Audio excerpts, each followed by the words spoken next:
ቤታችን ላይ ብናወራ አይሻልም? ሙለታ እነሱ ቤታችን አንተ እንደዛ አውራ አገልጋይ ኃይሌ እኔ ምን ማውራት እንዳለብኝ ስለማውቅ ቆይ ስማኝ። አንደኛው አንተና እኔ አሁን እዚህ ጋር ለምሳሌ እኔ እናንተ አንገናኝም። እኔም ማምነውን አይደለም አንተ የምታምነው። ስለዚህ ቤታችን ሳይጠራ ኃይሌ ምን እያልክ ነው? ለምን ሄድክ? ምን እያልክ ነው ኃይሌ? ሙሌ ጋር የምንነጋገረው አለ። ሙሌ አይደለም ሙሌ ቆይታ አይደለም ሙሌ ጋር የምንነጋገርበት ነገር አለ። ሙሌ ታይ ፕሊዝ በጣም ይቅርታ ሙሌ በጣም መጀመሪያ ይቅርታ ይጠይቅ። ይችን ቪዲዮ ነገና ከነገ ወዲያ ንግግሬን ቆርጠው ለራሳቸው የብሔር ፖለቲካ እንደሚያመቻቸው ታውቃለሁ። ነገር ግን ካልደፈረሰ አይጠራምና ልንናገር ይገባናል። እኛ የክርስቶስ ኢየሱስ አምባሳደሮች ነን። የለንም ድንበር የለንም። አማራውን እንወዳለን፣ ኦሮሞውን እንወዳለን፣ ሀዲያውን፣ ከምባታውን፣ ወላይታውን እንወዳለን፣ ሲዳማውን እንወዳለን። የለም ድንበር የለንም። ትግራዩን እንወዳለን፣ አፋሩን እንወዳለን፣ ሶማሌውን እንወዳለን። ድንበር የለንም። እናንተ በወገንተኝነት በቋንቋ ተመሳሳይነት የተፋቀራችሁ ሰዎች ገና ዳግም ያልተወለዳችሁ ናችሁ። በዘረኝነት ውስጥ ያላችሁ ሰዎች እና መጀመሪያ ዳኑ። የዩ ጩፋ ደቀ መዛሙርቶች ካዳሚዎች ፌንት ምሰሩ እዩ ጩፋ ተመረጠ ብላችሁ ሌሊቱን ሙሉ እንቅልፋችሁ ሰውታችሁ ከኋላ የሱን ፎቶ አድርጋችሁ የምትንፈራገጡ ሰዎች ዳኑ መጀመሪያ።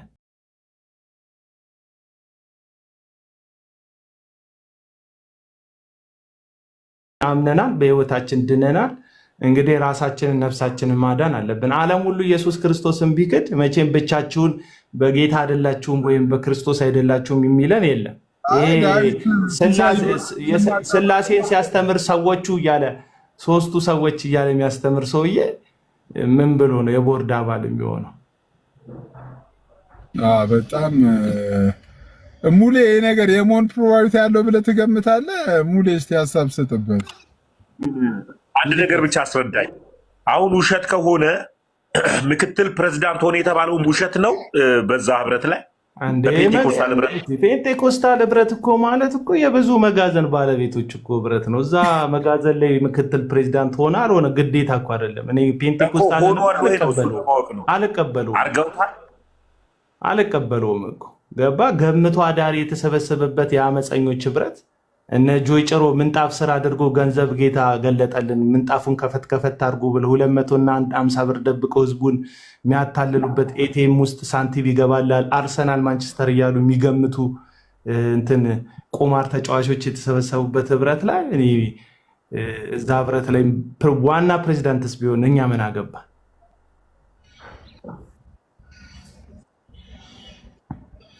ምን ይመለከተናል?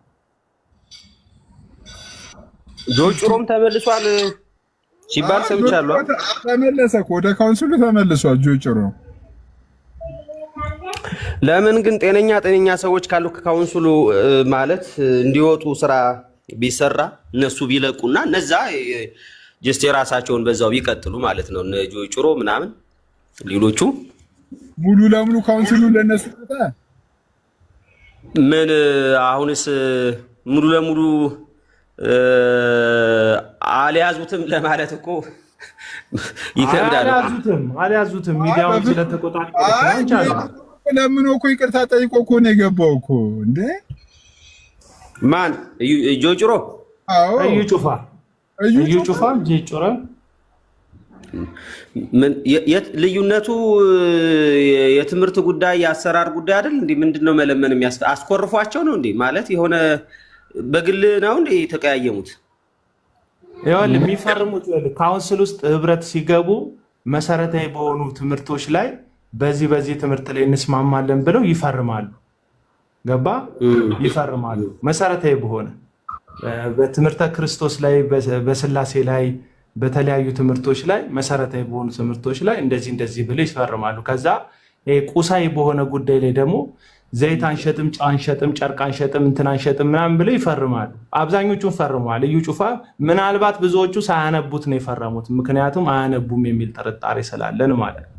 ከዛ ግጭታቸው ምንድነው? ያንን ነገር የሚጥስ ነገር ሲያደርጉ አሰራሩን ካውንስሉ ደብዳቤ እንትን ፍቃዳቸውን ለጊዜው ሰርዘነዋል ይላል እንትን ይላሉ። አሁን እየተጠናከረ ሲሄድ ካውንስሉ እየተጠናከረ ሲሄድ አሁን ዋናዎቹ አብያተ ክርስቲያናት ነው አሁን የያዙት በዋናነት። እዛ ውስጥ ሌሎቹን የሚወክሉ ሰዎች አሉ። አሉ። ለምሳሌ መካነ ኢየሱስ፣ ቃለ ሕይወት እንደዚህ ያሉት ናቸው ዋናውን ቦታ የያዙት።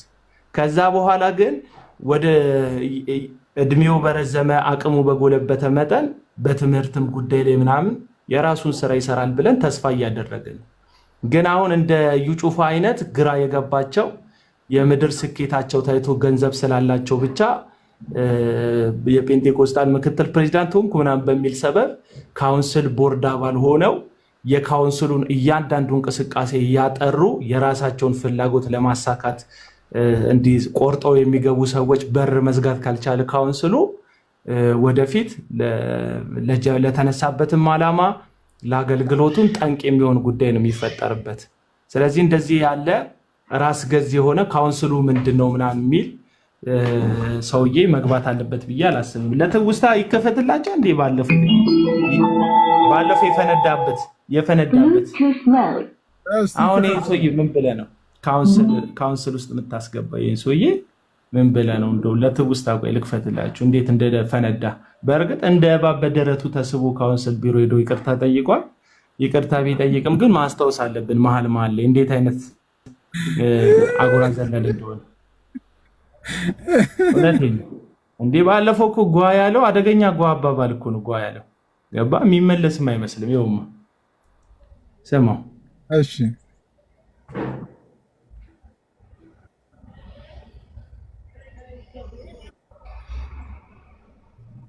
ድምፁ አልመጣም። አቤላ ቆይ እንትን እያልኩት ነው።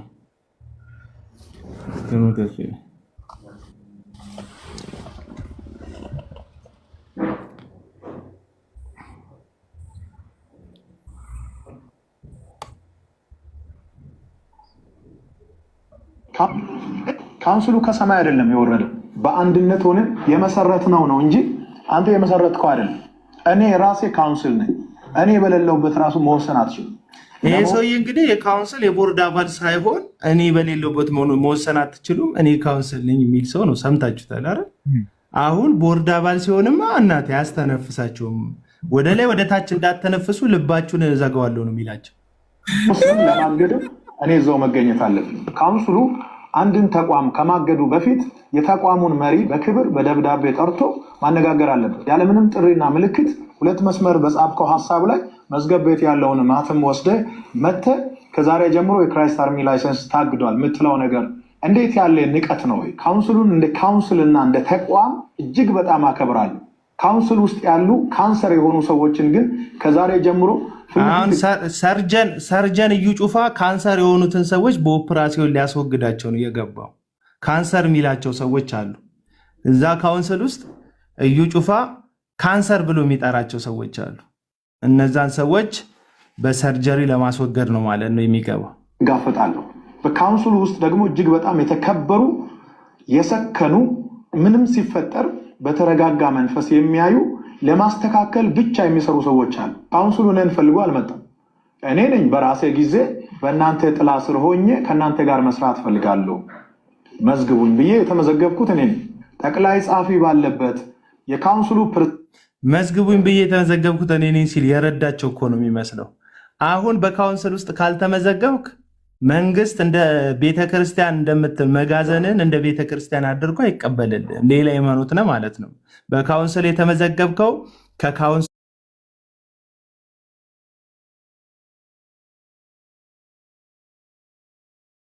ሊረዳቸው የተመዘገበ እኮ ነው የሚመስለው። ፕሬዝዳንት ባለበት እንደገና ደግሞ ቦርዱ በተሰበሰበበት ሁሉም ባመነበት ነው መግለጫው የተሰጠው ውሳኔው የተላለፈው ከተባለ ቀጣይ ካውንስሉን በሚመጥን ደረጃ መግለጫውን ሰጣለሁ። ለዚህ አግደናል ለሚባለው ጉዳይ መነሻ የሆነውን ነገር ማንሳት ፈልጋለሁ። ከመጋቢት 12 እስከ 14 ድረስ ለ3 ተከታታይ ቀናት በሐዋሳ መስቀል አደባባይ የነበረውን ኮንፈረንስ ለማገልገል በተደረገው ጉዞ በሲዳማ ብሔራዊ ክልላዊ መንግስትና በሲዳማ ክልል ወንጌል አማኞች ካውንስል አማካኝነት የተደረገልንን አቀባበል ከመቃወም ነው እንግዲህ የተነሱት። መግለጫውን ያወጣው ካውንስሉ ነው ብለን እንኳን ብንወስድ ሐዋሳ በነበረው ኮንፈረንስ የተደረገው ዌልካም ፕሮግራም ምንድን ነው የተበላሸው? የተጣሰው እኔ በጣም አስቂኝ ድራማ ሰሪ ነው። ይሄ ነው እንግዲህ ካውንስል ውስጥ ገብቶ ቦርድ ሊሆን ያለው ማለት ነው። ከእንደዚህ አይነት ሰዎች እንግዲህ ተቆጠቡ። በተዘዋዋሪ የተመሳሳይ ብሔር ደጋፊዎች ናቸው ያሏቸው። ይሄ በጣም ሊሰራበት የሚገባ ነው። የኢትዮጵያ ወንጌላውያን አማኞች ውስጥ እንዴት ሰውን በመጽሐፍ ቅዱስ መመዘን ሲገባችሁ በብሔራችሁ ትከተሉታላችሁ? ይሄ አጋንንታዊ እኮ ነው። ሂድና ጠይቋቸው። አሁን ቅድም የገባች አንድ ያለ እድሜዋ የምትሞላቀቅ አንድ ትልቅ ሴትዮ አለች እና እሷን ሂዱና የብሔር ተመሳሳይነት የክልል ተመሳሳይነት ነው እነዚህን ሰዎች የሚያደጋግፋቸው። የእግዚአብሔር ወገን ብትሆኑ በእግዚአብሔር ሳይድ ብትሆኑ በክርስቶስ ኢየሱስ መስቀል ላይ የተሰራውን የጥሉን ግርግዳ እንደፈረሰ ብታምኑ አማራነት፣ ኦሮሞነት፣ አድያነት፣ ከምባታነት፣ ወላይታነት፣ ሲዳማነት እንደሌለ ብታውቁ ክርስቲያን ዳግም የተወለዳችሁ ብትሆኑ ኖሮ በእንደዚህ አይነት የዘር መደጋገፍ ውስጥ ህይወታችሁንና እድሜያችሁን አትጨርሱ። ስለዚህ ጭራሽ ደጋፊዎቹንም ከተመለከታችሁት የብሔር መደጋገፍ ነው ያለው እንጂ የወንጌል መደጋገፍ አይደለም። እና ወንጌልን የምትወዱ እንዳላችሁ አውቃለሁ። ከሱ ከተገኘበት ብሔር ያላችሁ ኢየሱስን የምትወዱ ሰዎች ብዙ እንዳላችሁ አውቃለሁ። ይህን ሰው ስለ ወንጌል ስትሉ እንድታስቆሙ፣ ከዚህ ሰው ስለ እውነተኛ ወንጌል ስትሉ በተቃራኒ እንድትቆሙ አሁንም ጥሪ ያቀርባለሁ። ዳኑ መጀመሪያ እና ጌታ ኢየሱስ ይባርካችሁ። በተለይ ደግሞ አቤል ደመላሽ ብትባል ሰውዬ ምን እንደነካክ አላቅም። ገንዘብ እንዴት አይንህን እንዳወረው አላቅም። ለከፈለክ ሁሉ የምትጮህ ለከፈረው ሁሉ እንትን የምትል ይሄ ትልልቅዬ ሞል ውስጥ ሳንቲም ስከትበት ሙዚቃ የምትመርጥበት መሳሪያ አለ አይደል? እሱን ነው የሚመስለኝ። ሳንቲም ትከትበታለህ፣ ከዛ የፈለግከውን ሙዚቃ ትከፍትበታለህ። ያጫውትልሃል። የኤፍሬም ታምሩን ያጫውትልሃል። የኤፍሬም ዓለሙንም ያጫውትልሃል።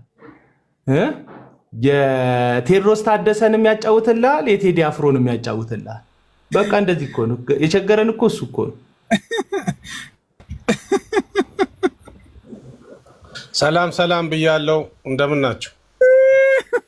ወይ ቲክቶክ ማስተር እንዴት ናችሁ? አቤላ እንዴት ነህ? ሰላም ላንተ ይሁን። እንዴት ነህ? አለ ደህና ነህ? አለሁ እግዚአብሔር ይመስገን። የሚገርም ትንታኔ ነው። በጣም የሚገርም ነው። እኔ እዩ ጩፋን ዘይት አትሽጥ አይደለም ያሉት።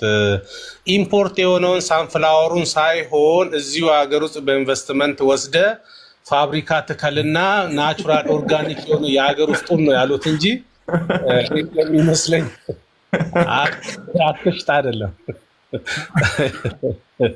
አትሽጥ አይደለም ያሉት። አትሽጥማ ቢሆን ኖሮ ቦርድ ምናምን በውሸትም በሩም ደረጃም በውሸትም ቢሆን ባልተመረጠ ነበር። እኔ እንጃ። እዚያ ስልጣን እየተጨመረለት ነው የሚሄደው። የሚሰራ ሰው ደግሞ ወደ ታች እየወረደ ነው የሚሄደው። ባህሪው ሀገሩ ራሱ እንደዛ ነው። ጥሩ ስትሰራ ዝቅ ትላለ፣ ክፉ ስትሰራ ደግሞ ያው ከፍ ትላለ። በየትኛውም የስራ እንትን ከእምነት ውጭም ብትሄድ እንደዛው ነው። በጣም የሚያወራ የሆነ ነገር የሚል ሰው ከፍ ከፍ ይላል። የሚሰርቅ፣ የሚያጭበረብር፣ የሚቀጥፍ ከፍ ይላል። በጣም ትክክለኛ ሀቀኛ ሰራተኛ ሲሆን ደግሞ በስልጣንም በጥቅምም ወደታች ነው የሚሄደው እና ይሄ የተለመደ ነው። ግን እንዳትሳሳቱ፣ እዩ ጩፋን ሀገር ውስጥ በሆነ በእኛው ሀገር ሰሊጥ፣ በእኛው ሀገር ኑግ እዚሁ ፕሮዳክት አድርግ ነው እንጂ የተባለው አትሽጥ አይደለም የተባለው። የሚገርም ነገር ነው እውነት ለመናገር ማለት ነው። እና ጥሩ አገላለጽ ነው አቤላ የገለጽከው። ያው በተደጋጋሚ ወንድማችን ቤት ተገናኝተናል አውርተናል እና ጥሩ አገላለጽ ነው የገለጽከው። ሁለተኛ ካውንስል፣ አሁን እኔ ካውንስል የሚለው ራሱ እኔ እንጃ ወይ ለንግድ የተቋቋመ ይሁን ካውንስሉ እምነት የሰው ልጅን ከኃጢአት ከተለያየ ክፉ ስራ አድኖ ወደ ጌታ ቤት የማምጣት ይሁን ካውንስሉ ራሱ አልገባኝም። እኔ ራሱ እውነት የሰው ልጅን ወደ እግዚአብሔር የሚመራ ካውንስል ከሆነ እነዚህ የአስቆሮጦሱ ይሁዳዎችን እንትን አድርጎ አይመርጥም። ቦርድ እንኳን ቦርድ አይደለም ይሄ እንትናቸውን አዳራሾቻቸውን ሁሉ ይዘጋ ነበረ። ግን እውነት አንዳንዴ ያለመማር ቆንጆ ነው። በጣም ደፋር ያደርጋል። ብዙ ጊዜ አይታችሁ ከሆነ እስቲ ዶክተር ፕሮፌሰር ሆኖ ሀብታም የሆነ አለ? የለም። ሀብታሞች ከአራተኛ ክፍል አያልፉ ሁል ጊዜ። ለምን? በጣም ደፋር ያደርጋል። አለመማር በጣም ደፋር ያደርጋል። ጭራሽ ደግሞ ድፍረቱ ደግሞ በመጽሐፍ ቅዱስ ላይ የተንተራሰ ሲሆን መጽሐፍ ቅዱስ ላይ ተሞርክዞ የዘላለም ሕይወትን ደረጃ አድርጎ መሰላል አድርጎ ደግሞ ሀብታም መሆን ደግሞ በጣም ከባድ ነው። እኔ አሁን በየቦታው ጋርድ፣ በየቦታው ኮማንዶ፣ በየቦታው ጭራሽ ለግል አሰልጥኖ እንደዚህ አይነት ነገር እኔ ኢየሱስ ይህን ተቀብሎ እውነት በእነሱ ጌታ ይሰራል ማለት ምንም ችግር የለውም። እኔ አንድ ሁለት ምሳሌ ላንሳላችሁ። አንድ ቦታ የተነገረኝ ወደ ምሳሌ አንድ ክሩሴድ ሆሳና ላይ ተካሄዶ አንድ ሰው ችግር ገጠመው እና ችግር ሲገጥመው እባክህ አድነኝ አለ። ምንድን ነው ምን ሆንክ? አይ አንድ ቸርች ውስጥ አገለግል ነበረ። እሱም ራሱን ፕሮፋይሉን ፕሮፌት ብሎ ነበር። ዘመድ ነን እና ፕሮፌት ብሎ በቃ ይሰብካል እና ከጀርባው የሆነ ጥቅሶችን አድርጎ ባነር ነገር አድርጎ ቁጭ ብሎ ማታ ማታ ኦንላይን ምናምን እንትን ይላልና መውጣት ፈለግኩኝ፣ መውጣት አልቻልኩም አለ። እና ምንድን ታስረሃል እንደዛ ውስጥ ምንድን ነው መውጣት ያልቻልክበት ምክንያቱ ምንድን ነው ብዬ እንትን አልኩኝ። አይ ከወጣው ይገሉኛል። ማን ነው የሚገልህ እንዴ? እግዚአብሔር እኮ ወይም ክርስቶስ እኮ ሁሉንም ነገር እኮ በፍላጎት ሲኦልም በፍላጎት ነው የምትሄደው፣ መንግስተ ሰማያትን በፍላጎት ነው የምትሄደው። ነፃነት ተሰጥተዋል። ስለዚህ የምን ቤት ነው? አይ በቃ እኔ ብዙ ሚስጥር የማውቀው ነገር ስላለ አመመኝ እንኳን ብዬ አንድ ቀን ብቀር አንጠልጥሎ ነው ከቤት የሚያመጡኝ ወደ ቸርቹ አለ። የቸርቹን ስም መናገር አልፈልግም። አቤል ከጠቀሳቸው ከሁለቱ አንዱ ነው። እና ምንድነው ለምሳሌ ችግር ምንድነው አለ። ለምሳሌ አዲስ አበባ ሆሳና አንድ ምሳሌ ልንገር። ሆሳና ክሩሴድ ሲሄድ ከአዲስ አበባ ስልጠና የወሰዱ የሰለጠኑ ሰዎች አንዱ አንካሳ ሆኖ አንዱ አይነ ስውር ሆኖ አይታየኝም ብሎ እንደዚህ እጁን እንትን እያለ አንዱ ከሆነ በሽታ ሆኖ እየተሸከሙት ምናምን እንደዚህ የሚወጡ ልክ መድረክ ላይ ሆኖ ያ ነብዩ እንግዲህ ነብይ ብዬ ልጥራ መቼስ ራሳቸውን ስለጠሩት መድረክ ላይ ሆኖ በኤችአይቪ ምን የተሸናከልክ ሽባትር የሚጠረጠ አይነ ስውር እንደዚህ ሲጠራ በቃ እየወደቁ በየቦታው ይመጣሉ አለ። እነዛ ሰዎች ግን የዛ አካባቢ ነዋሪ አይደሉም ማለት። ለዚህ ፐርፐዝሊ በሁለት ሶስት ዶልፊን ተጭኖ ይሄዳሉ። አልጋቸው፣ ምግባቸው፣ አበላቸው ተጭሏቸው ይሄዳሉ። ከዛን ስለዚህ የሶስት መኪና የአራት መኪና ሰው ማለት ቢያንስ 40-50 ሰው ዳነ። በቃ በዚህ ክሩሴድ ላይ ያው እንግዲህ እውነት ነው የሰው ህይወት አንድ ህይወት ማዳን ትልቅ ነገር ነው። በትክክለኛውና በእግዚአብሔር እንትን በሚለው አንድ ህይወት ማዳን እንትን ነው። ሰዎች ምን እነዚህ ነገሮችን አንተ ምን ነበር እዛው በቃ እኔ ስምሪ ሰጪ ነበርኩኝ በወቅቱ። አሁን ግን እኔ ቀፈፈኝ በቃ ዘገነነኝ አለ እና በየክሩሴዱ የዛ አካባቢ ሰው መቼ ሰው የግድ አንተ አንድ ሰፈር ከሆንክ ሁሉንም ሰው ማወቅ ግዴታ አይደለም። አታውቀውም ማን ከየት ነው። ይሄ በቃ በውስጥ እዛ ውስጥ የሚሰራ ነገር ነው። ከዛን እየወደቁ ይመጣሉ። ተበታትነው ነው በቃ እንደዛ አካባቢ ነዋሪ አለባበሳቸውም የዛን ኤሪያ መስለው ማለት ነው። እና እንትን ይላሉ። በፊቱም ጤናኛ ነው እየዘለለ ይነሳል ሽባ ይሆን። አሁን አይኔ አይም ነበር ከሩቁ 4-5 ሰው መስሎ ነበር የሚታየኝ። ብዙ ተሰቃይቼ ነበረ። ከየት ነው ከእንደዚህ አይነት ቀበሌ ከእንደዚህ ማይታወቅ ስም ቀበሌ ይጠራሉ። ከዛ እንደዚህ ነበርኩኝ። በዚህ ሰው ነው ደግፎ ይዞኝ የመጣው። ይሄው እሱ ነው ይዞኝ የመጣው። አንተ ምን ሆነ? ጓደኛው ነኝ፣ አብሮ አደጉ ነኝ። እንደዚህ ነው ረጅም ዓመት እንደዚህ ስናግዘው ነበረ ምናምን ተብሎ እንደዚህ አይነት ልም ያለ ድራማ ኢቭን የትኛውም ዓለም ላይ ያለ እንደ ሆሊውድ ውስጥ የሚደርሱ ደራሲዎች እንኳን ያልደረሱት። ያው ሴጣን ብዙ ድርሰትን ስለሚያስተምር ከኖርማሉ ስራ የተሻለ ነው አይ ቲንክ። እና እንዲህ በቃ የሚያሳብዱ ነገሮችን ስሰማቸው ለጆሮ የሚሰቀጥጡ እኔ ግን ከበደኝ እና በጣም ከአቅሜ በላይ ሆነ። ስለዚህ እኔ በቃ ከበደኝ። እኔ መውጣት እስቲ ወንድ የሆነ ይንካ እኔ ያለኝን አቅም አውቃለሁ። በቃ ቶ ና ልቀቅና ውጣ ሲል የሆነ ነገር እንቅስቃሴ ግን ካለ አሁንም ራሱ ይኸው ስልኬን ዘግቼ አንድ ድንገት ቁጥር ላወጣ ስከፍተው ሳምንት ሆኖኛል። ከዛ ከተው የሀገር ሚሴጅ አትኖራትም ተብያለሁ ምናምን አለ እና እንደዚህ አይነት በየክሩሴዱ ላይ እየወደቁ ወደ መድረክ ተጎትቶ ተሸክመው የሚመጡት የዛ አካባቢ ነዋሪ አይደሉም። ከሌላ ቦታ አንዳንዴ አሁን ቲክቶክ ምን መሰለህ እኔ አሁን ሰሞኑን ከአንድ ወገን ጋር ስከራከር ነበር። አሁን መልካም ወጣት 9400 ምናምን ሰው ዳነ ተብሎ ተዘግቧል። እንግዲህ 7 ዙር ነው የተደረገው። በእያንዳንዱ ዙር 5000 ወጣቶች ናቸው የሚሰለጥኑት። ያ ማለት በአንድ ዙር ከ1200 ከ1300 በላይ ሰዎች ጌታን ተቀብሏሉ። አንዳንዴ ቁጥር እንኳን ሲፎርሹ እንኳን ወይ ቁጥር እንኳን ሲሳሳቱ ለእንትን ብሎ እንኳን አይደለም እንትን የሚያደርጉት ነገርኩ። አለመማር ደፋር ያደርጋል የሚል ትልቁ ምክንያት ይሄ ነው። ቁጥርማ እንደው እሱ እንደው ከባድ ነው። ሌሎች ነገሮች አሉ ከዛም የተለዩ ነገር እንደው አንተ ስትናገር እንዲህ ለሊና ከብዶ እንኳን መጽሐፍ ቅዱስ ያነበበስ እንዲሁ ለሊና ከብዶ ወይ ይሄን ብለ ሰው ምን ይለኛል አይምሮስ ራሴስ ምን ይለኛል ብለ እንዲሁ ሼም ለራስ ሼም የሚይዝን ነገር እነሱ ጋር አንድ ቀን መጽሐፍ ቅዱስ አንድ ቀን የጌታን ስም የጠራ ሰው ነው ሂሳቡ ከአካውንት ጋር ነው። በቃ ስቴትመንት ጋር ነው። ምን አልገባ ካልኩሌሽን 10 ሺህ ብር 1000 ሰው ከሆነ 10 ሚሊዮን ብር እንደዛ ይሄ ነው ሂሳብ የሚሰራው። ይሄ ነው እንትን ያው መንግስት በእምነት ጣልቃ አይገባም። እምነት በመንግስት ጣልቃ የምትለዋ ነገር አለች። በየቦታ እንትን ሲል ያው ይሞዳሞዳሉ በየቦታ ካለው አስተዳደር ጋር ግን እቺን ነገሮችን በመጠቀም እንደፈለጉ እምነት ተነካ ብሎ ነገም ሌላ ነገር እንዳይበሩ መንግስትም ዝም ብሏቸዋል። ያው አንዳንድ ጊዜ እንትን መሽገር ከብት ላይ እንዲተጣብቃ መጣ መጨረሻ ላይ ጥፍሮቿ መያዝ ያቅታታል። የከብትን ቆዳ ማለት ነው። በጣም ትወጠርና ያው ደሙን መጣ ልክ ስትወርቅ ያ በሬ ወይ ወይፈን ረግጧት ነው የሚሄደው፣ ትፈነዳለች። አሁን ዕጣ ፈንታው ይሄ ነው።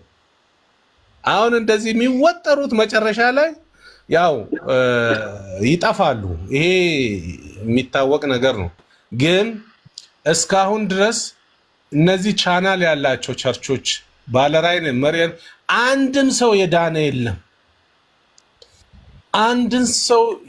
የለም። እኔ ምናልባት ይሄ ማን ነው እንግዲህ አቤላ በደንብ ሊያቅ ይችላል። አሁን ወጣቶች እንደዚህ ምናምን የሚለው ሰው የሆነ ጊዜ ዩኒቨርሲቲ መምህር ነው ምናምን የሚል ነገር እኔ ታሪኩን በደንብ ባላ መምህር ነኝ የሆነ ቦታ ኢንተርቪው ላይ የሰማው መሰለኝ። አይ ቲንክ በሱ ጋር ደግሞ ድፍረት ቤት በኩል ዞሮ እንደገባ ዩኒቨርሲቲ አስተምሮ የሚያውቅ ሰው ከሆነ ወደዚህ ዓለም ሲመጣ ደግሞ ቢያንስ ያቺ ቀለም ትምህርቷ እንኳን ልትሸምም ትችል ነበረ። ግን ያው አልሸመመችም። ምንም እንትን የለም እና ግን በጣም ዘግናኝ ነው። በተለይ ኢትዮጵያ ውስጥ ቢያንስ እንኳን እንደነዚህ እንደ ናይጄሪያ እንደምን እንደሚባለው ትንሽ ማስመሰል እንኳን አይችሉም። አይን ያወጣ ነው። የኛ ሰው ደግሞ ሞኝ ነው። በሁሉ ነገር ይሸወዳል። አንድ ሰሞኑን ሳይ ነበረ አንድ ውሻ ላይ እንጨት እንደዚህ አስረዝሞ ሶሻል ሚዲያ ላይ አስረዝሞ ጫፉ ላይ ዳቦ አንጠልጥሎ ውሻዋ ዳቦን አደርስበትም እና እንደዚህ ይዛ ትሮጣለች። እንጨቱ ከጭንቅላቷ እንደዚህ ረዘም ብሏል፣ ወደፊት ለፊት ወደ ግንባሯ ረዝሟል። አፏ አይደርስበትም፣ ዳቦ ተንጠልጥሏል። ለምን ታስረዋል ወገቧ ላይ እንጨቱ እና ትሮጣለች፣ ግን አደርስበትም ዳቦን።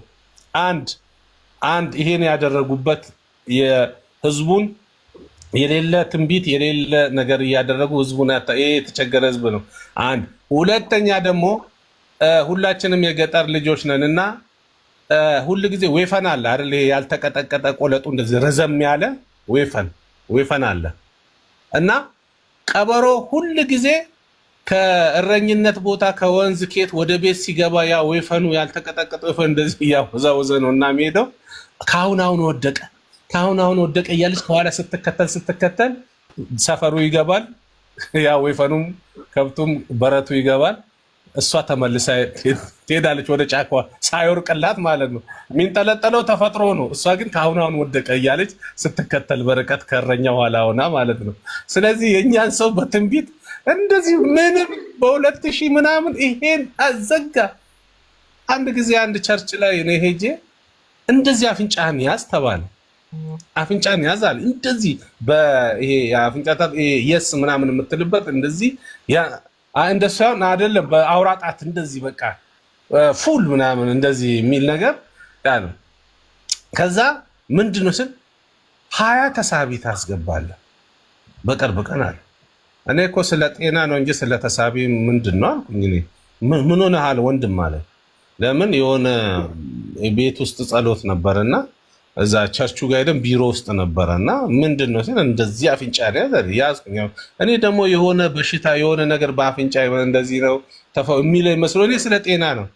አይ እሱማ እኮ እኔ የእውቀት ችግር የለብኝም፣ የስራም ችግር የለብኝም፣ እኔ ሰርቼ ነው የማገኘው። እኔ ስለ ጤና ስለ ሌሎች ፈውሶች ነው መጸለይ የፈለኩት ብዬው በዛ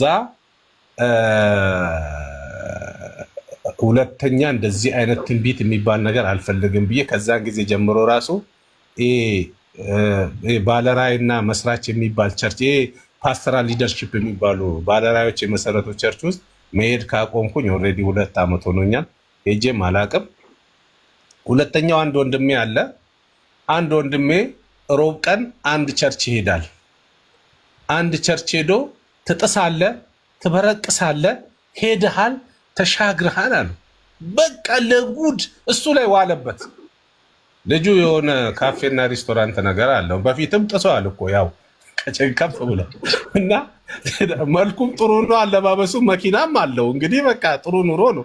ከዛን አለው በእንደዚህ እንትና የስ ብለን ሐሙስ ውለን ዓርብ ዕለት አንዲት ሴት ትልቅ ነብይት ናት፣ ኑ ሄደን እንጸልይ ያለ ቡና እየጠጣን ኑ ደወለችለት አንድ ጓደኛችን። ከዛን ሄድን። ከፊት ለፊት ጨለማ ያለው ኬላ ያለው ብላ ጸለየች እሷ። ከፊት ኬላ ያለው ከፊት እዛ ትጥሳለህ ተባለ፣ እዚህ ደግሞ ኬላ ተባለ። ሮብ ዕለት እኮ በቃ እሱ ላይ ነው የዋለበት። በቃ እኛ ራሱ አይጸልይም እንደ አንድ ሰው ላይ እያልን ከዛ ቡና እየጠጣን ዓርብ ዕለት አንድ የሆነች ትልቅ የእግዚአብሔር ሴት አለች እንጸልይ ብላለች፣ ነው ሄደን አንጸልይም ምናምን አለን። አብሯቸው አንድ ጓደኛችን እንሂድ እንተባበሽ ጸሎት መቼስ ወደ እግዚአብሔር ቤት እንሂድ ባሉን ጊዜ ደስ አለኝ የሚለውን የዳዊትን ጥቅስ ይዘን ቀጥ ብለን ሄድን። ከዛ ሄደን እዛ መጨረሻ ላይ እሱኑ ነው ደግሞ የሚያስነሱት። ፊዚካሊም ጥሩ ነው እና ከዛን አንተ ወንድም ተነሳለች፣ ጌታ ምስክሬ ነው አለች። ይሄ ጌታ ምስክሬ ነው የሚባል ነገር ከባድ ቃል መሆኑንም አይረዱትም። እና ጌታ ምስክሬ ነው ከፊት ለፊት ኬላ ያለው ጨለማ ያለው። እኔ ለጓደኛዬ ይሄ ልጅ ኮንትሮባንድ ጀመረ እንደኛ ሳናቀው ብዬ ኬላ ኮንትሮባንድ ጀመረ እንደኛ ሳናቀ ይሄ ልጅ ጨለማ ያለው አለ። ከዛ ልጁም ደግሞ ያው እንደዚህ ስለምናወራ ብዙ ጊዜ እንዴ የእግዚአብሔር ሴት እኔ እኮ ሮብ ዕለት እኮ ተከፍቶላል እኔ አላቅልህም እሱን አለች። እኔ ግን የሚታየኝን ነው የምነግርህ አለ። እንደዚህ ዓለም ውስጥ ነው እየኖርን ያለነው ሰዎች። ስለዚህ ከሐሰተኛ ነቢያት ራሳችሁን ጠብቁ። አመሰግናለሁ። ቲክቶክ ሁሉ እድል ይሰጠኝ ያልክ ነበር። እስቲ አደራን አንድ ልጅ አለና ከታች ወንጌል በጌታ አመኑ ወንጌልን ተቀበሉ ነው ሰምቲንግ አይነት ነገር እያለ ነበረ።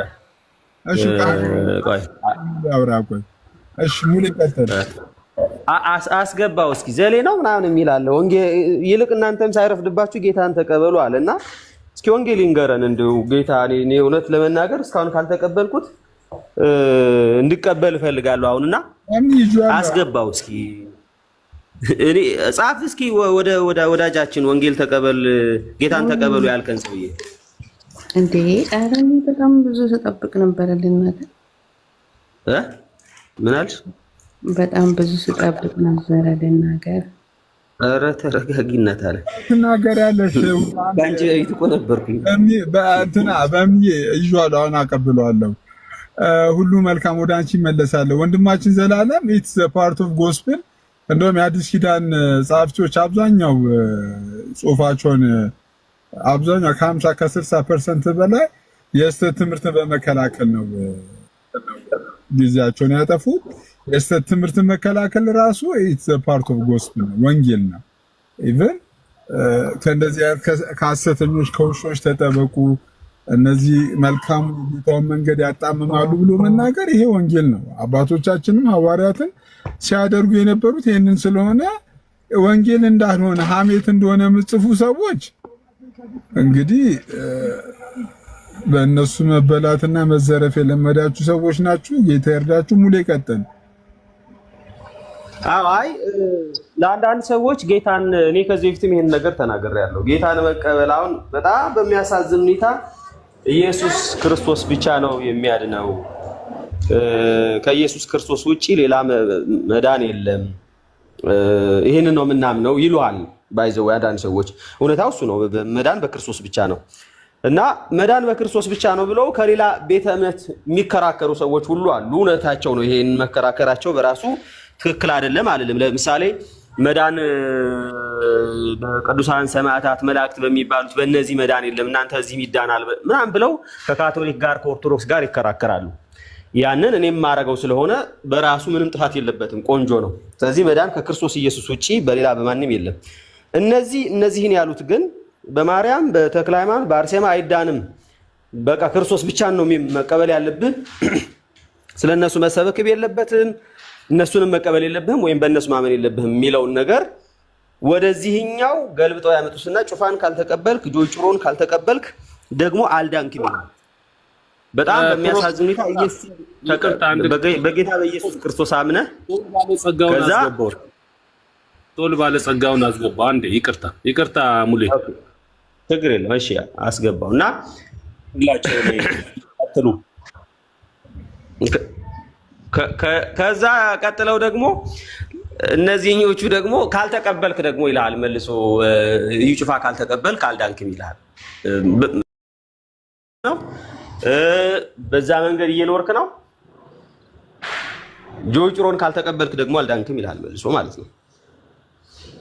እና አልዳናችሁም ብለው የሚሉን ለኛ ወንጌሉ ላይ ትምህርታችን ላይ ወይ ወንጌሉ ላይ ችግር ኑሮብን አይደለም። እንዲሁም እነሱ ከሚሉት በጣም በተሻለ መንገድ በኢየሱስ ክርስቶስ ብቻ መዳን እንዳለ የምንሰብክ ለዛ ነገር ባለን እንዳቅምቲ የምንታገል ሰዎች ነን። ከጌታ በቀር ሌላ ዳኝ የለም ብለን የምንል ነን። እነሱ ግን ሌላ መቀበል አለባችሁ ከኢየሱስ ውጪ፣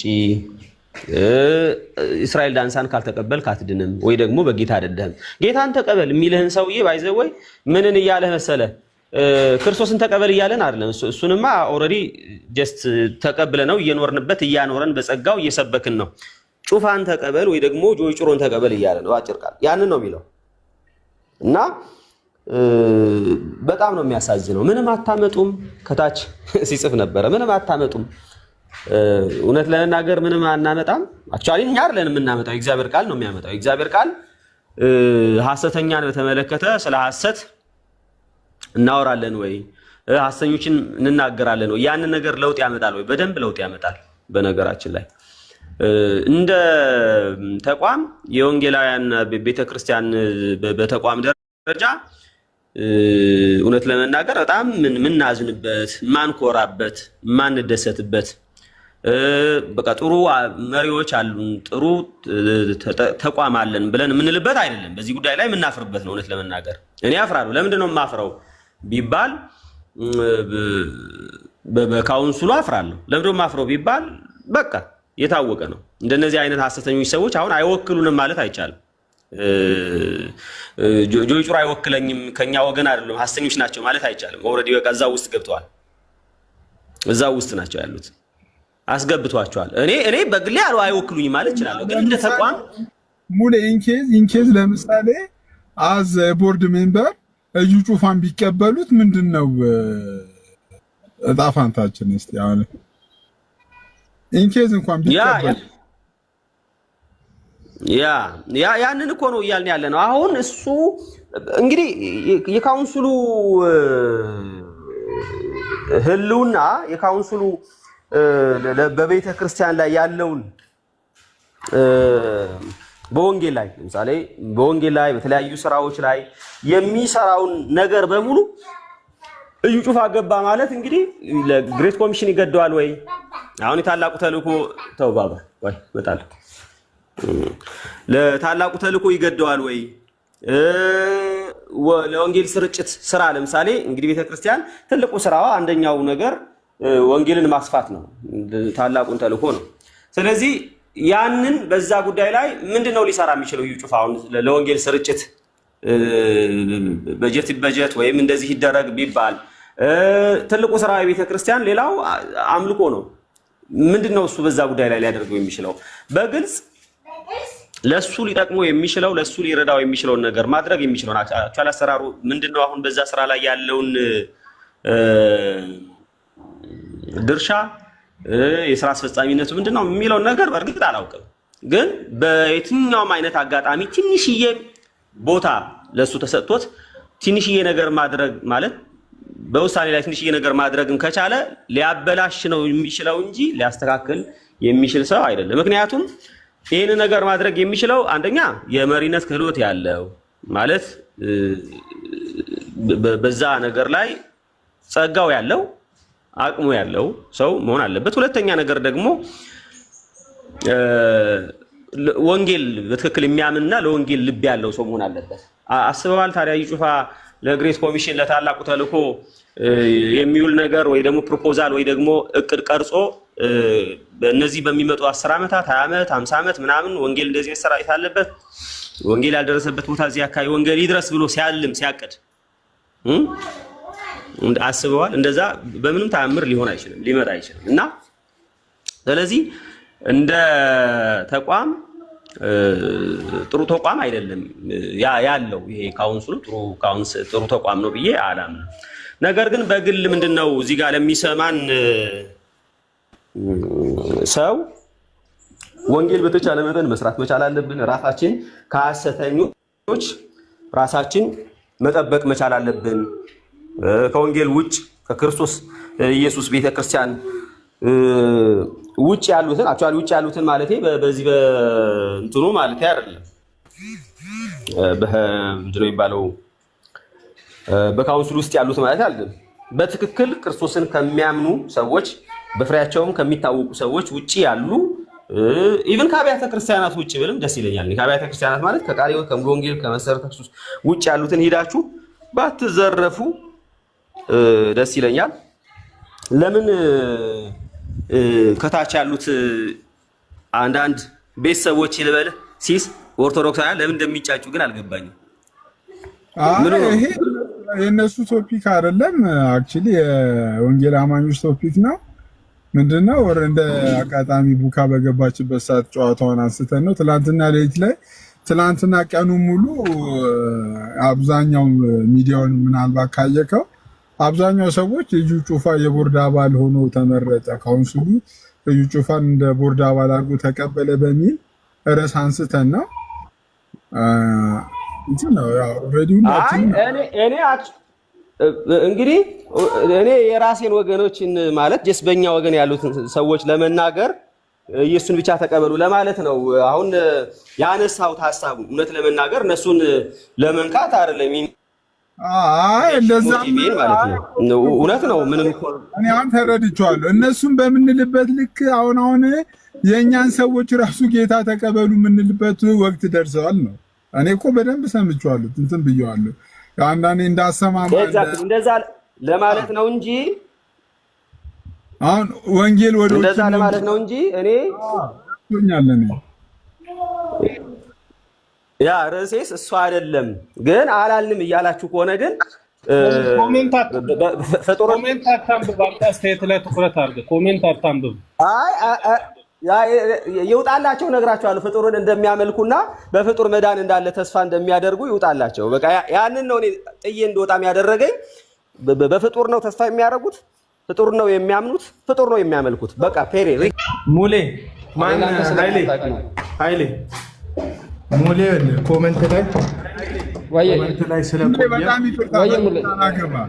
ኮሜንት ላይ ላይቭ ላይ ስለቆየ ኮሜንት ምናልባት ዲስትራክት አድርጎት ሞዴሬተር ገስት ላይ ያለ ሰው ፕሊዝ ማንንም እንዳትወሩ፣ ማንንም ሰው እኔ ከሁሉም ሰው እሺ እንትን በል።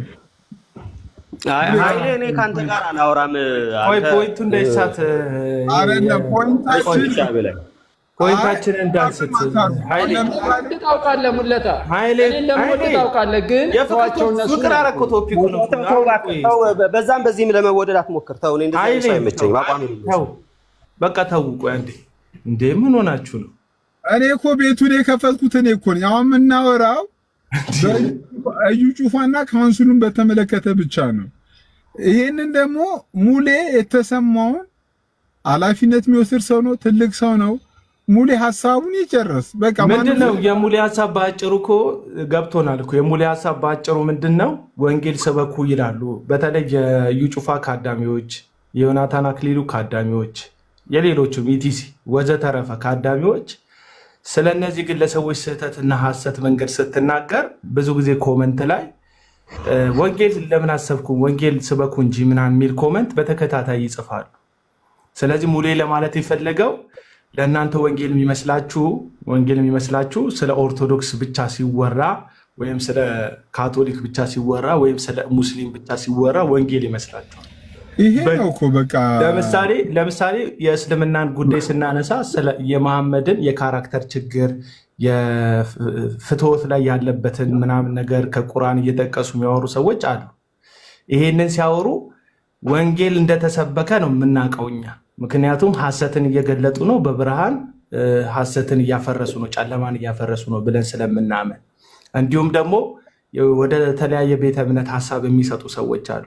የራስ ጉዳይ ላይ ማውራት በመካከል የተነሱ ተኩሎችንና የስህተት አስተማሪዎችን ወይም ነቢያትን ወይም ሐሰተኛ ሐዋርያትን የሚሉ ሰዎችን መናገር የወንጌል አንዱ አገልግሎት ነው። ቅድም ብሏል ሲስ።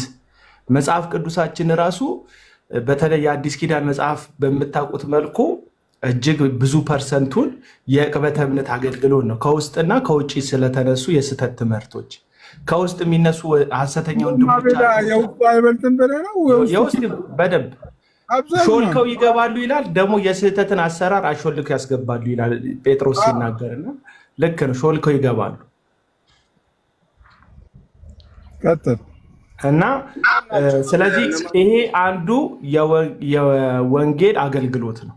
የአንዱ የወንጌል አገልግሎት ነው። አሁን ስለ እዩ ጩፋ ስህተት ስናወራ የሆኑ ሰዎች የሆነ ቤት ከፍተው የሆነ መጽሐፍን ስህተት በመጽሐፍ ቅዱስ ለማረም የሚሞክሩትን ያክል እኛም ደግሞ መጽሐፍ ቅዱስን አጣቅሰን የቤተ ክርስቲያንን ቀደምት ልምምድ አጣቅሰን የእነዚህ ሐሰተኛ ሰዎችን ልምምድ ስንገልጥ ወንጌል እያገለገለን ያለ ነው። አለቀ እና የተናገርን ያለ ነው ስለ እዩ ጩፋ የቦርድ አባል በፔንቴኮስታል በኩል የቦርድ አባል ስለመሆን ነው። ይሄ በቋፍ ላይ ያለውን የካውንስሉን ተቀባይነት እንዲወድቅ የሚያደርግ ነው። አቺቭ በጣም አድርገናል። አሁን የዩ ጩፋ የፔንቴኮስታል ምክትል ፕሬዚዳንት መሆን በጣም ስኬት የሚመስላችሁ ሰዎች አሉ። የመጋዘን አለቃ ነው የሆነው። የመጋዘን ምክትል አለቃ ነው የሆነው። ሌላ ታሪክ የለም። የሆኑ መጋዘኖች ምክትል አለቃ ነው የሆነው።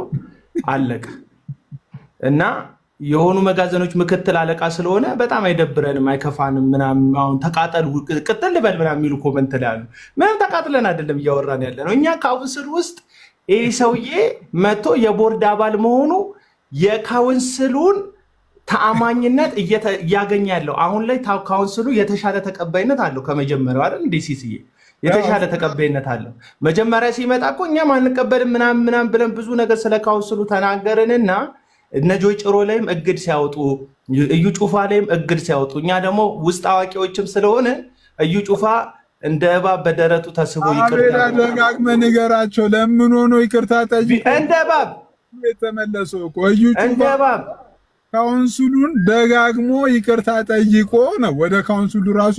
ይሄ ነገር ተደጋግሞ ሊነገር ይገባል። በደረት እንደ እባብ በደረቱ ፓስተር ጌቱ ይቅርታ፣ እኔ ካንሰር ያልኩት ተሳስቼ ነው። ብዙ ጊዜ ካንሰር ተፈወሰ እያልኩ መድረክ ላይ ስለምጸልይ አፌ ለምዶበት ነው ካውንስል ውስጥ ያሉ ካንሰሮች ያልኩት እንጂ እኔ ስለ ካንሰር ማውራት ፈልጌ አይደለም። ልቤን ታውቀዋለህ አይደል ብሎ በደረቱ ተስቦ ነው ይቅርታ የጠየቀውና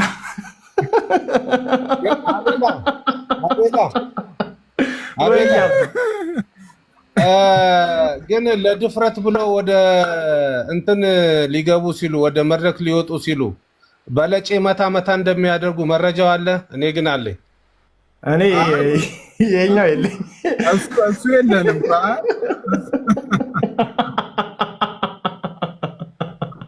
እኔ የኛው የለኝ እሱ የለንም። እሱ ሙሌ ሀሳቡን ይጨርስ። በቃ ሙሌ ስቴትመንቱን ይጨርስ።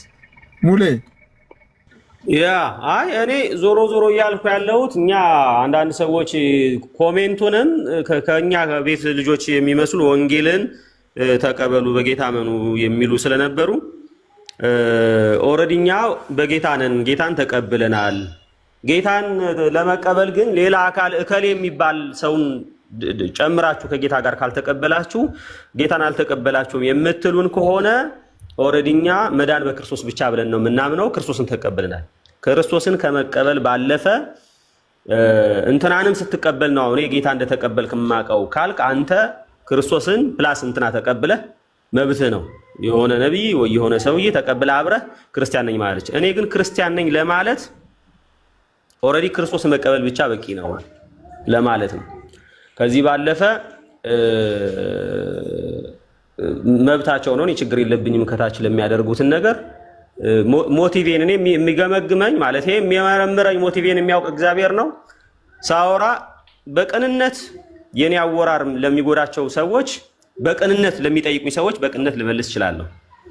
ከዛ ውጭ ላለው ነገር ግን ኦልሬዲ ማለት ያለብኝን ነገር እላለሁ።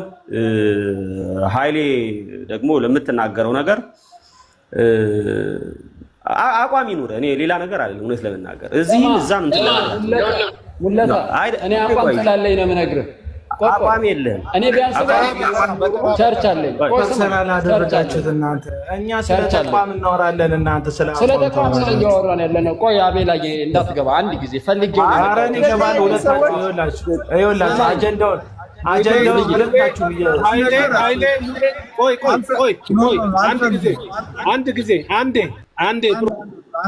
አንድ የሚዩት አድርጉልኝ። አይ ፐርሰናል ነገር አሁን ኃይሌ ማታንሳ ሙሌን ፐርሰናል ኢሹዎችን አታንሱ። እንትን ከፈለገ እኔ አይደለሁም ያነሳሁት። እኔ እናንተ ምን እንዳለ ታውቃለህ ሲሶ? እኔ እናንተ ብዙ የምንለያይበት ነገር አለ። እኔ እናንተ እናውራ ብሎ ስለነሱ አታውራ አለ። አይ ጥብቅና ሊቆም እኔ ጥብቅና ይቆም ችግር የለም። ስለ ኦርቶዶክስ እኔ እናንተ እናውራ ስለነሱ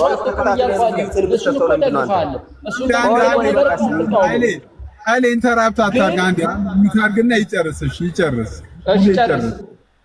ያ ሲሶ ምንድነው? እኔ የመሰለኝን ተናገርኩኝ አይደል? የመሰለኝን ተናገርኩኝ። በዛ ጉዳይ ላይ ተሳስቼ ከሆነ በትክክል ስለኛ የገለጽከው ነገር ወይ እኛን ያነሳህ ነገር ትክክል አይደለህም ብሎ አንድ ኦርቶዶክሳዊ ልጅ አቋም ቢሰጠኝ ኢቭን ቢሰድበኝ ምንም ላይመስለኝ ይችላል። ያ ሰውዬ ኦርቶዶክስ ነው፣ ሃይማኖቴን ቤተክርስቲያኔን ሰምቲንግ ነክተሃል ብሎ ከማሰብ የተነሳ ምን ሊል ይችላል? እኔን ቻሌንጅ ሊያደርገኝ ይችላል። አንድ የወንጌል አማኝ ብዬ የማስበው ለምሳሌ እዚህ ጋር አሉ ወንድሞች ቲክቶክ ማስተርም አቤላም ሐሳብ ቢሰጡኝ ምሳሌ አቤል ተነስቶ እንደዚህ ያልከው ነገር ትክክል አይደለም ቢለኝ በቅንነት እያወሩ እንደሆነ አውቃለሁ።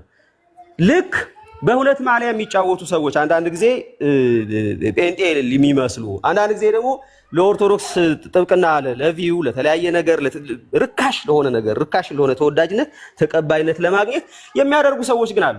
እነዛ የተወሰኑ ሰዎች ሂደዋል። የተወሰኑ ሰዎች የምናውቃቸው እኛ ቤት የነበሩ አትንኳቸው ኦርቶዶክስ እንዲህ ናት እንዲህ የሚለውን ገድሉ ትክክል እንትን ምናምን የሚሉ ሰዎች የነበሩት ሂደዋል። አሁን መንገዳቸውን ጠርገው መጀመሪያም እንደሚሄዱ እናውቅ ነበረ። እነዛ መጀመሪያም ተቃውመናቸዋል። ባይዘው ትክክል እንዳልነበሩ አካሄዳቸው ትክክል እንዳልነበረ ተናግረናል። ታታኪዎች ከስር ደግሞ እየፈለቁ ነው። እንደዚህ የነዛን ፈለግ ስኬት የሚመስላቸው ብዙ ፎሎወር ያገኙ ሲመስላቸው ብዙ ተቀባይነት ያገኙ ሲመስላቸው የሚከተሉ ሰዎች ደግሞ ከስር እያየን ነው። ኃይሌ አንዱ ነው ብዬ አምናለሁ እኔ በግሌ ማለት ነው። ግን አልተናገርኩም። አሁን መጥቶ እኔ እናንተ የተለያየ አቋም አለን። የተለያየ እኔ እናንተ ራሳችን አንዴ ይለኝ አንዴ ሚውታረግ አንዴ ቆይ ለምንድን ነው የምታፍነኝ ሲሳይ? አንዳንድ ጊዜ እንድታፍነኝ ፍቃድ አልሰጠህም ዛሬ። ፍቃድ አሁን ቤትህ ነው፣ ቤትህ ስለሆነ ቤትህ ውስጥ ማውራት ከፈቀድክልኝ እሱ ያወራው ማውራት እችላለሁ። እኔን አይደል የተናገረው? እኔ እያልኩ ያለሁት ወደ ጎን አትተኩስ፣ ቤትህን እያወራ ከሆነ ቤትህን አጽዳ ነው እያልኩ ያለሁት። ልክ ነው፣ ቤቱን እያጸዳ ነው፣ ማውራት ይችላል። ቤቱ አስታራቂ ነገር ልናገር ሲሶ፣ አስታራቂ ነገር። ቆይ ተረጋጋ እስኪ። እኔ ሳወራ ነው ሁላችሁ የምትነሱት? አንድ ሚውት አድርጉለት። አቤላ እኮ አቁም ስለኝ እኔ እኮ አቁሜ ነበረ። አሁን ስላነሳው ነው የማወራው። ተናገሩ፣ አቁም። አይ ተናገሩ። ሙለታ ስማኝ፣ አንተ እንደምታስበኝ አይደለሁም። እኔ እንደዛ እንዳታስበኝ። እኔ እያልኩ ያለሁት ስላጠፋኸው ጥፋት ይቅርታ ጠይቅ ነው ያልኩት። ወደ ታች አትናገር፣ ወደ ጎን አትናገር። የራስህን ቤት ጥረግ። የራስህን ቤት እያወራህ ነው፣ ልክ ነው። የራስህ ቤት ላይ ማውራት ትችላለህ ነው ያልኩት። ነገር ግን ወደ ጎን እያነበብክ ኮሜንት በምትናገር ሰዓት ሌላ ነገር ውስጥ ትገባለህ። ስለ እንዴት ነው እንደዛ ምናምን ብለህ ለይለንትናል። ከዚህ በፊት የተነጋገርነው አለ። እኔም ስላንተ ያወራሁት ነገር አለ። ለምንድን ነው ያወራኸው ካልከኝ እኔ እናንተ ለምሳሌ በአንድ አቋም አይደለም። አንተ የምታምነው ሌላ ነው፣ እኔም ማምነው ሌላ ነው። እኔም ማምነው ትክክለኛውን መንፈሳዊ እውነት ነው ማምነው፣ አንተ ደግሞ ሌላ ትምህርት ነው የምታስተምረው የምትማረው። በዚህ እንለያያለን። እኔ እናንተ አንድ ሳንሆን መተህ አንድ እንደሆንክ ለምንድን ነው የምትሰራው? በቃ እኔ እናንተ አንድ አይደለንም። ከአብያተ ክርስቲያን ጋር አንድ አይደለም። የአብያተ ክርስቲያን ትምህርት አይደለም የምታስተምረው። ከኋላ ገብታችሁ የእኛን የተለየ ትምህርት ምን እንደማምን ይንገረኝ ፕሊዝ። ምን ሆናችሁ ነው እናንተ ሁለታችሁ? ሂዱ በቃ አንተን በሉ። ስትራፖ እንዳይዛችሁ ሁለታችሁን ቆይታችኋል። ላይቭ ከገባችሁ ስትራፖ ጂፒት እኮ በአንድ ጊዜ እኮ ትልልቅ ክብደት አይነሳም። ቀስ በሏችሁ፣ ቀስ ብላችኋል።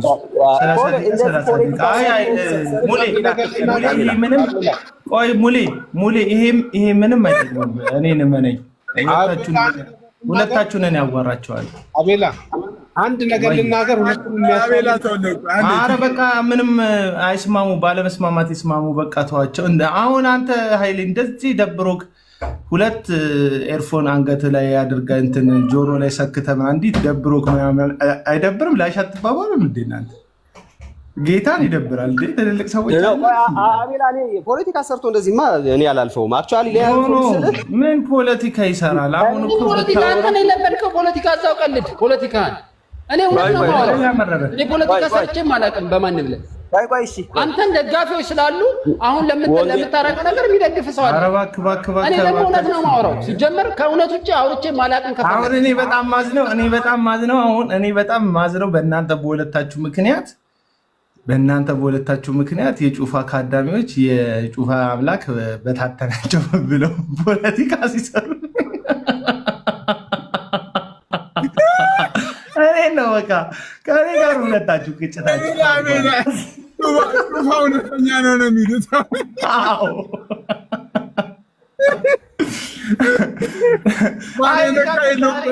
ተጽዕኖ ይሆናል። ቀይ ካርድ መስሎ ገብቶ ሁላችንን ሊያስወጣን ነው። ቀይ ካርድ መስሎ ገብቶ አይሊሻ ሁላችንን ሊያስወጣን ነው። እንደዚህ ክፉ ቃላት አትነጋገሩ። ምንም እንትን የለውም እኮ ሁለታችሁ እንዴ ወንጌላውያን አማኝ ናችሁ ሁለታችሁ። ወንጌል አማኝ ነህ። ምንም አይነት የትምህርት ልዩነት የለም። ያጠፋው ከመሰለው በቃ ይቅርታ። እኔ አላጠፋውም። ያጠፋው ከመሰለው ሙለታ ይቅርታ። እኔ የተናገርኩት አትተኩሱ ወደታችን ያልኩት ይላል። አይሌ ስሜት የሆነ ምናልባት ተቆጥተህ ተናደህ ሊሆን ይችላል ያልከው። በአንተና በሙለታ መካከል ምንም አይነት የትምህርት ልዩነት የለም። ጌታን አስታካርጃለሁ እንዴ? ጌታን ኩርፊያ ያምርብህ። አንተ ደግሞ በትልቁ አድርገው ራስህ በትልቁ ሆነ። አይሌ በጣም ለእኔ ባይዘው አቤላ ወንጌልን ከሆነ የምንመክተው ለእኔ አንድ ነው። ለእኔ ለሌላ ቤተ እምነት ወክሎ የሚጫወት ሰው ካስተኛ ለእኔ ትላንትና ወንጌላውያን አማኞች ነን እያሉ በወንጌል አማኝ አማሊያ እየተጫወቱ የነበሩ ዛሬ ሂደው በጥምቀታችን የሚያላግጡ ሰዎችን ከሐሰተኛ ነቢያት ደጋፊዎች የበለጠ ለእኔ አደገኞች ናቸው። እነሱ ለእኔ የበለጠ አደገኞች ናቸው። ስለዚህ እንደነዚህ አይነት ሰዎችን ዝም ማለት አልችልም። ያኔም ዝም አላልኩም፣ አሁንም ዝም አልልም። ምክንያቱም ይሄ ወዳጅነት አብሮ ወንጌልን መስራት መስማማት ምናምን የሚለውን ነገርና ወንጌልን ለይቼ ነው የማየው። እኔ በወንጌል ጉዳይ በምንም አይነት መንገድ ኮምፕሮማይዝ ማድረግ አልፈልግም፣ አልወድም። ለምን እናቴ ልጅ አይሆን? ለምን ወንድሜ አይሆን? ለምን ጓደኛ አይሆንም? ትላንትና ይሄንን እኛ ወንጌል አማኝ ነን ይልህና ከዛ መልሶ ደግሞ ምንድነው የሚልህ አርጋለች ማርያም ቢባል ምን ችግር አለው ብሎ መጥቶ ደግሞ ሊሞግት ይሞክራል። ስለ ምልጃ ያነሳና ምን ችግር አለው በቅዱሳን በሰማይ ያሉ በአጸደ ነፍስ ያሉ ቅዱሳን ያማልዳሉ ቢባል ምን ችግር አለው ብሎ ወንጌል አማኝ ነኝ ይላል። ይሄኛው በምን መንገድ ነው የምንለየው? በምን መንገድ ነው? አንዳንዴ የሙለታን ሚስ ተቀበል። አሁን እኔም አልስማማባቸው ነገሮች አሉ። ሂስ አንዳንዴ ከወንድሞቻችን ሂሶች ሲመጡ የትምህርት ሲሆን ኮምፕሮማይዝ አያደርጉም። የትምህርት እንትን ከሆነ እንደዚህ አይነት ሂሶችን እኔ ኃይልዬ ምክንያቱም በቅንነት ታላቅ ወንድም ነው። እንደዚህ አይነት ሂሶችን ብትቀበል ደስ ይለኛል። ግን ወደ ተነሳንበት ርዕስ እንመለስ። ኃይሌ ላይ ጫና አታብዙበት። ኃይሌ አንዳንድ ጫና አታብዙበት። ተውት በቃ ተውት በቃ። አሁን እንትናችን ቶፒካችንን አበላሻችሁት ማለት ነው። ኃይልሽ አንተ ነህ በቃ ወይ ማስወጣት ነው። አረን ያላበላሽው ቀጥል ወንድምነት። አይ ተበላሽ ወይ ይቅርታ አድርጌለታለሁ ለሙለታ። እሱም ካጠፋ እኔም ካጠፋው ይቅር ብዬ ይቅርታ ተባባሉና ይቅርታ ተባባሉ። ታላቅ ወንድም ያልተበዳደልን ልዩነታችን የትምህርት ነው ብሏል። የትምህርት ልዩነት ይኖረናል። እኔ ወንጌላውያን አማኞችን ሲሲዬ ለምሳሌ ከዚህ ቀደም ሙለታ እኔን ራሱ በዚህ አይነት ጉዳይ እኔ አልደራደርም። አይልዬ እኔ ትምህርት ላይ ወንጌል ላይ ኮምፕሮማይዝ የሚያደርግ ሰው ምናልባት ሌላ ሰዎች ቶለሬት ሊያደርጉ ይችላሉ፣ ሊቀበሉ ሊታገሱ ይችላሉ። እኔ ግን እንደዚህ አይደለም ብሎ እኔ ላይም ራሱ አንተ ላይ አሁን ልክ እንዳለው ተመሳሳይ ሌሎች ወንድሞች ላይም እንዳደረገው ተመሳሳይ ነገር ይሄን ነገር ተናግሯል ሙሌ። በቃ ይሄ የሙሌ ባህሪ ነው። ሙሌ ኮምፕሮማይዝ በቃ እሱ ባመነበት ነገር ላይ ምናልባት አንተ ባየበት ፐርስፔክቲቭ እና ሙሌ ያየበት አንግል የተለያየ ሊሆን ይችላል። ይሄ የሙሌ ባህሪ ነው። እኔ አንደርስታንድ አድርጌዋለሁ። ከዛ አንፃር ምንም እንትን የለውም። ቅድምም እሱ ያነሳው ወንጌል ስበኩ ብሎ ያነሳው ኦርቶዶክሳውያን ክሪቲሳይዝ ለማድረግ ሳይሆን ወንጌል መስበክ ለነሱ ብቻ መስበክ ለሚመስላችሁ ሰዎች እናንተም ራሱ ወንጌል ያስፈልጋችኋል ነው ያለው። ይሄ ነው እንጂ ወደ ጎንና ወደ ላይ ወደ ታች ለመተኮስ ብሎ አይደለም። በዚህ መልኩ ብትፈቱትና እንትን ብንል አሪፍ ነው። ችግር የለውም ሲሲዬ። በቃ እኔ እናንተን ርዕስ አልረብሽ፣ እኔ እወጣለሁ። ዞሮ ዞሮ ልዩነታችን እኔ የወንጌላውያን አማኞችን ትምህርት እኔ ቃለ ሕይወትን የቃለ ሕይወት ትምህርት ነው በደንብ የምቀበለው which is የመጽሐፍ ቅዱስ ትምህርት ነው ብዬ ነው የማምነው የቃለ ሕይወትን ትምህርት እያንዳንዱን ነገር። ስለዚህ እኔ የወንጌላውያን አማኞች ትምህርት አምናለሁ፣ እሱ አልቀበልም ያንተ ትምህርት ልዩ ነው ብሎኛል። which is እንግዲህ እኔ ትምህርት ከወንጌላውያን አማኞች ትምህርት ውጪ ከሆነ ቢሞግተኝ ጥሩ ነበር። አክቹአሊ ለሙግትስ ራሱን አዘጋጅቶ ነው የገባው። አላውቅም እንድናለን የሚለው የኦርቶዶክስ ትምህርት ነው ወይስ የአብያተ ክርስቲያናት ትምህርት ነው? ተው እባክህ፣ እኔ ካንተ ጋር አላወራም። ከዚህ በኋላ ልወጣ ነውና በቃ ታዲያ ምን እንለያያለን? 10 እጥፍ ነው የምንለያየው። በዚህ በቃ እኮ እንለያያለን። ነቢ ዘኒን ስትናገር እንትናን ሳሚ ስትናገር ምንም ካልመሰለ እኔ ደግሞ አንተን የመናገር መብት ኢሳይ ጌታ ይባርካችሁ።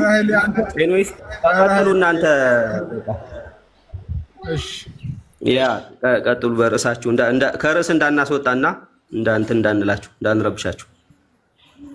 አይ ኖ ኃይሌ ማን ኃይሌ እንለያያለን እኮ ብያለሁ። እኔ ነግሬሃለሁ እኮ እኔ እንለያያለን ያልኩህ እኔ ታዲያ እውነት እኮ ነው ያወራሁት። እኔ እውነት ሳወራ አንተ ቅር ይልሃል። ለምንድን ነው ቅር የሚልህ? ሙሌ እውነት ነው ያወራሁት። ወንጌላዊ አማኝ ነኝ ነው የምልህ እኔ ወንጌላዊ አማኝ ነኝ ብለህ ጀመር። ወንጌላዊ አማኝ አይደለህም እያልኩህ እኮ ነው።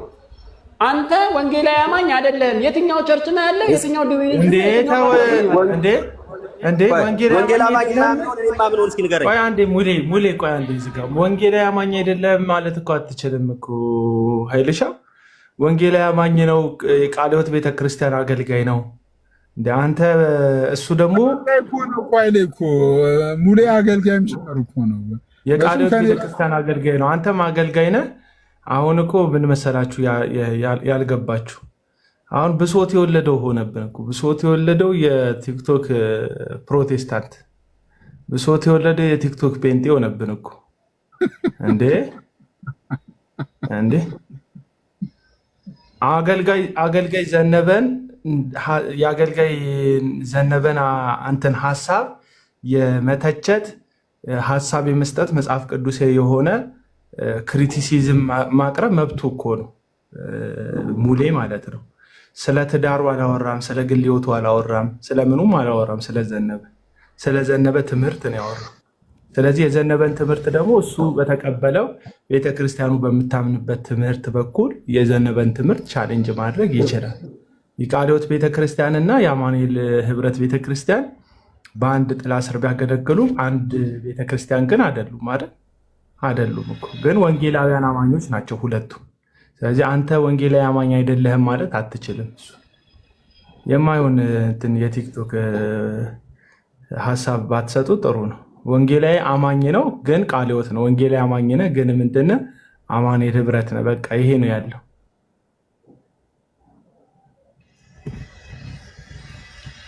ያው ከእንትና ጋር ሊደምሩን አይደል እንዴ? ከዩ ጩፋ ጋር ሲሲዬ ብለር አረግ እስቲ ታብታብ አድርጉ። እስቲ ጋይስ እስቲ ታብታብ አድርጉ። አቤላ ለምን አይነግረኝም? ለምን እኔ ከወንጌል አማኝ ውጪ እንደማምን ለምን አይነግረኝም? ንገረኝ እስኪ። እኔ ልማር፣ እውነት እኔ ሚውት አድርጌ ልማር። እስኪ ንገረኝ ኃይሌ፣ በመጽሐፍ ቅዱስ ወይ ደግሞ የወንጌላውያን አማኞችን እንግዲህ አለ የቃለ ሕይወት ዶክትሪን አለ፣ የእምነት አቋም ላውጣውና ይሄን ነገር አታምንም፣ ይሄንን ባለማመን ከወንጌል አማኝ ውጪ ነህ እስኪ በለኝ እስኪ። ነው ወይስ ሙሉ የቃለ ሕይወትን ዶክትሪን ወይ የቃለ ሕይወትን ቤተክርስቲያንን ነው ወንጌል አማኝ አይደለችም እያልክ ያለው ኃይሌ? እስኪ ንገረኝ፣ ይንገረኝ በእውነት ልስማው። እኔ እንዲሁ ልስተካከል፣ እውነት ልስተካከል ስትል ፎቶ እንዳያነሳ ኃይሌ የወንጌል አማኝ እንዳልሆንኩኝ ንገረኝ እስኪ። ምንድን ነው የወንጌል አማኝ ማለት ነው? 17 ሰው የኔ እናንተን እንትን ፈልጎ ሌላ ውስጥ እንዳይገባ ቢቀርብኝ። አይ ይሄ መጀመሪያ መጠንቀቅ ነበረባቸው። አሁን ለምን አይ ንገረኝ ግዴ። እኔ ልመለስ ወንድም ጠፍቼ የለ ለምን አልመለስም? ወይ በጣም በቃ እኔ መመለስ የምፈልገው እናንተ በጣም ፐርሰናል አደረጋችሁ። እያወራ ነው አቤል። አንድ በጣም መመለስ የምፈልገው ቅድም ተደጋጋሚ ኮመንት ላይ አንድ ኮመንት አለ። ምን ይላል? በሐሰተኛ ነቢያት ሽፋን የወንጌል አማኞችን ለመምታት ነው የተሰማራችሁት የሚል የሆነ መርዘኛ ኮመንት አይቻለሁ። እና በሐሰተኛ ነቢያት ሽፋን የሚመታ ወንጌላዊ አማኝ ካለ ይመታ። በሐሰተኛ ሽፋን ሲጀመር ሐሰተኛ ሲነካ የሚነካ ወንጌላዊ አማኝ የለም። ካለ ደግሞ ይመታ። እና እንደዚህ ያን ያህል እንትን ማለት የለባችሁ፣ መጨነቅ የለባችሁ። እናንተ እውነተኛ የወንጌል አገልግሎት የምታምኑ ከሆነ የሆነ ሐሰተኛ ጠንቋይ ላይ ሀሳብ ሲሰጥ የሚነዝራችሁ፣ የሚያንቀጠቅጣችሁ፣ የሚያርገበግባችሁ አይነት ሰዎች ከሆናችሁ ከጀርባችሁ ብትታዩ ያው እናንተም ሐሰተኞች ናችሁ። ፋቅ ፋቅ ስትደረጉ ሌላ ታሪክ የላችሁ እና በሐሰተኛ ሽፋን የሚመታ የእውነተኛ አገልግሎት እውነተኛም ሀሳብ የለም ለማለት ነው። አንድ ደግሞ አለች ፊቷን ደብቃ የምትንቀሳቀስ አቤል ጀርባ ይጠና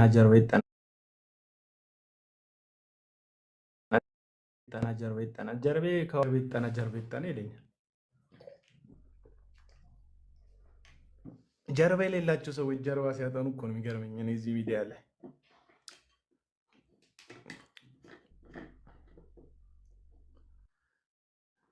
ሲሳ የት ሄድክ? እና እናንተ ሁለታችሁ በጣም እንትን ዲሳፖይንት አደረጋችሁ። አይ እኔ እኮ ትቼዋለሁ ብቶ ይሻላል ብዬ እዚህ ወከባ ከመጣ ከጀመርከው ባትተው ነው የሚሻለው። ሌላ ጊዜ ማለት ኧረ እንድትነጋገሩ አይደለም። ምን ሆናችሁ ነው ብሶት የተሰማችሁ ሁለታችሁ? አንተ ሲጀመር ይኸውልህ ሙሌ ለሚሰጠው አስተያየት ራሱ አስተያየቱን ሰጥቶ ይጨርስ፣ በቃ መብቱ ነው። ከዛ በኋላ የሚመጣበትን አጸፋ ሙሉ ሰው ነው እሱ ይቀበላል። የሚመጣበትን ትችትም ሆነ የሚመጣበትን እያንዳንዱ ነገር ኦርቶዶክሳውያን እዚህ ውስጥ አሉ፣ ሪከርድ ያደርጋሉ፣ ለቪዲዮ መልስ ይሰጣሉ፣ ቪዲዮ ይሰራሉ፣ ካስፈለገ ዲቤትም መጥራት ይችላሉ። ሙሉ ሰው ነው፣ መልስ ሊመልሱለት ይችላሉ። እዚህ ጋር አንተ እሱን አቋርጠህ ለማንም መልስ መስጠት የለብህ እና የትምህርት ጉዳይ የባህሪ ጉዳይ ቢሆን እኔ ተወው ነበር ባይዘው ወይ የባህሪ ጉዳይ አንተ እንደዚህ ነው ባህሪ እንደዚህ ነው ባህሪ የሚለኝ ሰው ከዚህ በፊት መልስም ሰጥቼ አላውቅም።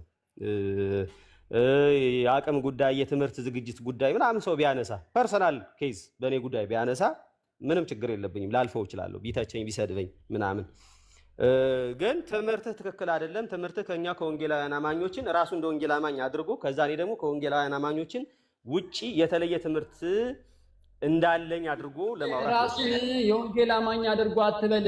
እኔማ አባት አለኝ፣ የሚገስጹኝ አባት አሉኝ፣ ወደኋላ ብዞርልህ የሚመክሩኝ አሉኝ። መሰረተ ክርስቶስ ነው ያለሁት። ከፈለክ ቦታዬን እነግርሃለሁ፣ መተናና ተናገረኝ። የፈለከውን እነግርሃለሁ፣ ቦታዬን እነግርሃለሁ፣ የቱ ጋር እንዳለው እነግርሃለሁ፣ ማን እንደሚመራኝ እነግርሃለሁ። ችግር የለብኝም።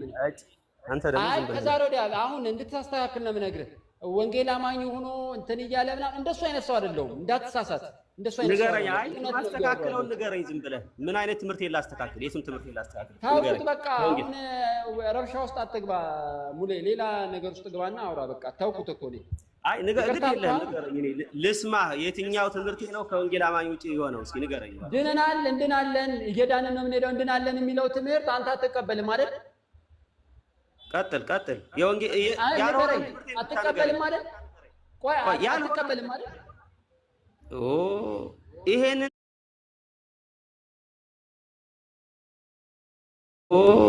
ይሄንን የኦርቶዶክስ ትምህርት አይደለም፣ የአማኝ ትምህርት ነው ስልህ አይደለም ነው እኮ የምትለው አንተ። ከኔ ጠይቀህ ነው እንዴ ትምህርት ትክክል ነው ትክክል አይደለም የምትለኝ? ከኔ ጠይቀህ ነው? እኔን ጠይቀህ ነው? ለምን ማልጠይቅህ? ማንንም አትጠየቀው፣ ትጠየቃለህ።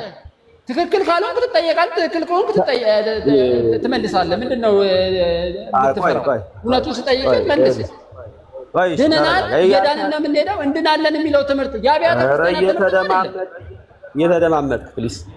እኔ እያልኩ ያለሁት ትምህርት ትክክል አይደለም አልከኝ። ትምህርት ትክክል ካልሆነ እንደዚህ ታምናለህ አታምንም ብለህ ጠይቀኸኝ አይደለም። እኔ ትቻለሁ እኮ ጆን ተው ትለኛለህ፣ እህትዬው ተይትኛል። እኔ ትቼው ይቅርታ ብዬዋለሁ እኮ እሱ ነው ያስጀመረኝ። ከጀመረ ደግሞ ማውራት ይችላል ከኔ ጋር የፈለገውን ድረስ ዛሬ ማውራት ይችላል። ትምህርት ትክክል አይደለም ነው ያልከኝ። ትክክል እንዳልሆነ ትምህርቴን ብቻ ንገረኝ ነው ያልኩህ። አሁን ምንም ይቅርታ አያስፈልገውም። የትኛው ትምህርት ነው ትክክል ያለው? ነገርኩህ እኮ ድነናል እንድናለን የሚለው ትምህርት አንተም አትቀበለውም፣ እኔ ደግሞ እቀበለዋለሁ። የአብያተ ክርስቲያናት እውነተኛ ትምህርት ነው ስል አይደለም እኮ ነው የምትለው አንተ። አሳየኝ እስኪ የትኛዋ ቸርች ናት ድነናል እየዳን ነው እንድናለን ወደፊት ነው ገና ለመዳናችን ስራ ያስፈልገናል ብለህ ታምን? አንድ ቸርች እስኪ ያሳይ። እኔ መሰረተ ክርስቶስ እኔ አውጣ መሰረተ ክርስቶስ የለኝም እጄ ላይ ቢኖረኝ ያሳይ ነበረ። አውጣ ቃለ ሕይወት ብቻ ነች። አሁን እንዳልከው አንተ ካልክ ነው እንጂ እኔም የምታምነው የሚመስለኝ የእኛን ትምህርት ነበር የሚመስለኝ። እኔ ቃለ ሕይወት በደበለስ አውጣውራ መሰረተ ክርስቶስ አሁን አውጣና ሳየኝ ያልኩ አማኑኤል ድነናል እንድናለን እየዳንን ነው የሚል ትምህርት ትቀበላለች። አውጣ ሳየኝ እስኪ አውጣ። አትከራከር ሙሌ እኮ አውጣ ያወጣ አትከራከር። ስለዚህ የኦርቶዶክስ ትምህርት ከመሰለ ተሳስተሃል። የአብያተ ክርስቲያናት ትምህርት ከአንተ ጋር ማውራቴ የሆነ ቁም ነገር የሚገኝብህ መስሎኝ እንደሱማ ትችልበታለህ። ስድብ ነው የተካናችሁት። ኧረ ተው። እኔ አልሰድብህም። እኔ ምን ስለሆንኩ ሰድብሃለሁ? ምንድነው እናንተ ቡጥቡጥን የምትወዱት ግን በየጊዜው? አይኔ ልክ አይደለም ጌታን ለምንድን ነው ልክ ያለውን ኩስ ሲሳይ? እኔ እያወራሁ ያለሁት እምነቴን ነው እያወራሁ ያለሁት። እምነቴን በማወራ ሰዓት ትክክል አይደለም ይባላል? አይልሻ እስኪ ንገረኝ፣ ምንድን ነው የሳትኩት? ሁለቱም ትምህርቶች የወንጌል አማኝ ትምህርቶች ናቸው። የሀሳብ ልዩነቶች ትምህርት ልዩነት ነው እንጂ አይደሉም። የአብያተ ክርስቲያናት ትምህርት አይደለም። ሲስዬ ድምፁ ትክክል አይደለም። ምን ነው? እስቲ አውራ ሲሳይ። ሲስ ወይ አቤል፣ አሁንስ አሁን ትክክል ነው። የኃይሌ ኤርፎን ነው መሰለኝ። ኃይልዬ እባክህ ይኸውልህ እነዚህ ነገሮች ለምሳሌ አማኑኤል አሰግድ የሰራውን ቪዲዮ አይተኸዋል? አገልጋይ ኃይሌ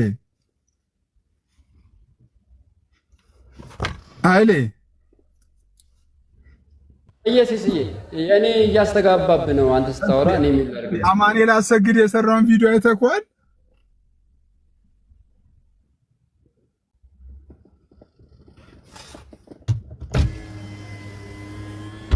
ኤርፎን እኔ ያስተጋባ ስለሆነ ኤርፎን አውጣው ኃይሌ ሰፈሩ ወረድና ተመለሰ ግባ። በቃ ኃይሌ ወርደ ተመለሰ ገባ። እግዚአብሔር ሰው ኃይሌ ዶ እንኳን ደህና መጣ። ሲሳችን እንኳን ደህና ቆየኝ።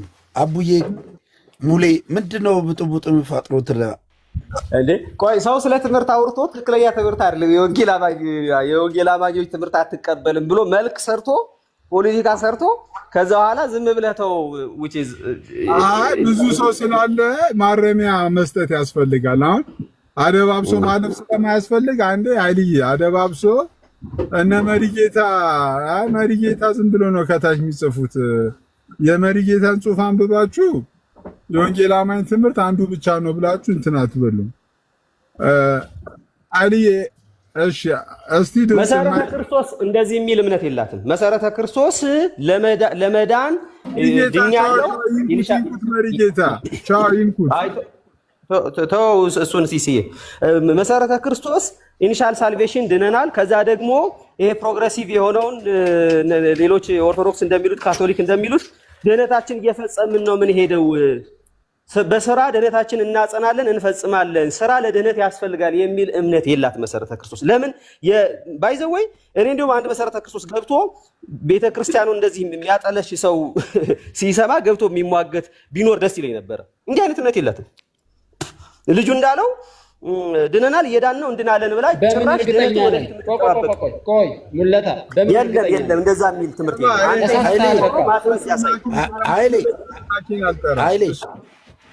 ኃይሌ ኧረ ተው ግን ተው ልለምናችሁ እናንተ እንደ በትምህርት መለመን አያስፈልገውም።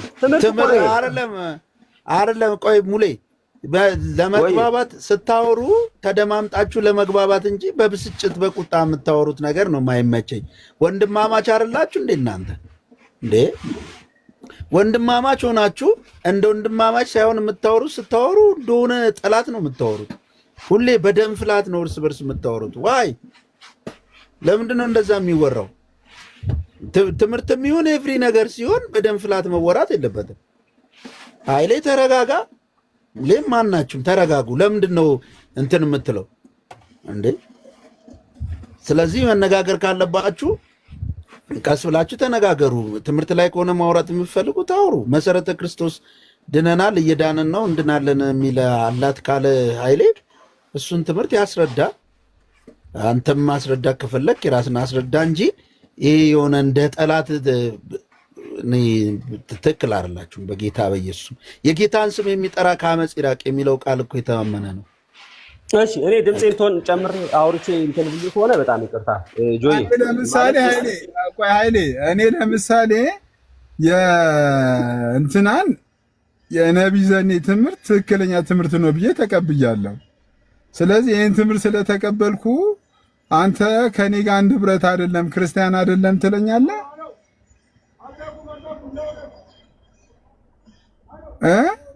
እኔም እቀበላለሁ እኮ የነቢይ ዘኔማ ትክክለኛ ትምህርት። አንድ ወንድማችን ደግሞ መጥቶ ሌላ አንድ ወንድማችን ሚስተር ኤክስ የሚባል ወንድማችን መጥቶ ኖ የነቢይ ዘኔ ትምህርት ትክክል አይደለም፣ መጽሐፍ ቅዱሳዊ ትምህርት አይደለም። መጽሐፍ ቅዱሳዊ ትምህርቱ ደግሞ ይሄ ነው ብሎ ከመጽሐፍ ቅዱስ ጠቅሶ ቢናገር ያ ወንድም ሚስተር ኤክስ ወንድም በጌት ለምሳሌ ሙለታ የነቢይ ዘኔ ትምህርት ትክክለኛ ትምህርት አይደለም፣ የመጽሐፍ ቅዱስ ትምህርቱ ይሄ ነው ብሎ ተናገረ። ይህንን ስለተናገረ ሙለታ ወንድሜ አይደለም ትላለህ? ሙለታ ወንድሜ አይደለም ነው እያልኩ ያለሁት ነው። ሙለታ ወንድሜ ነው። በወንድም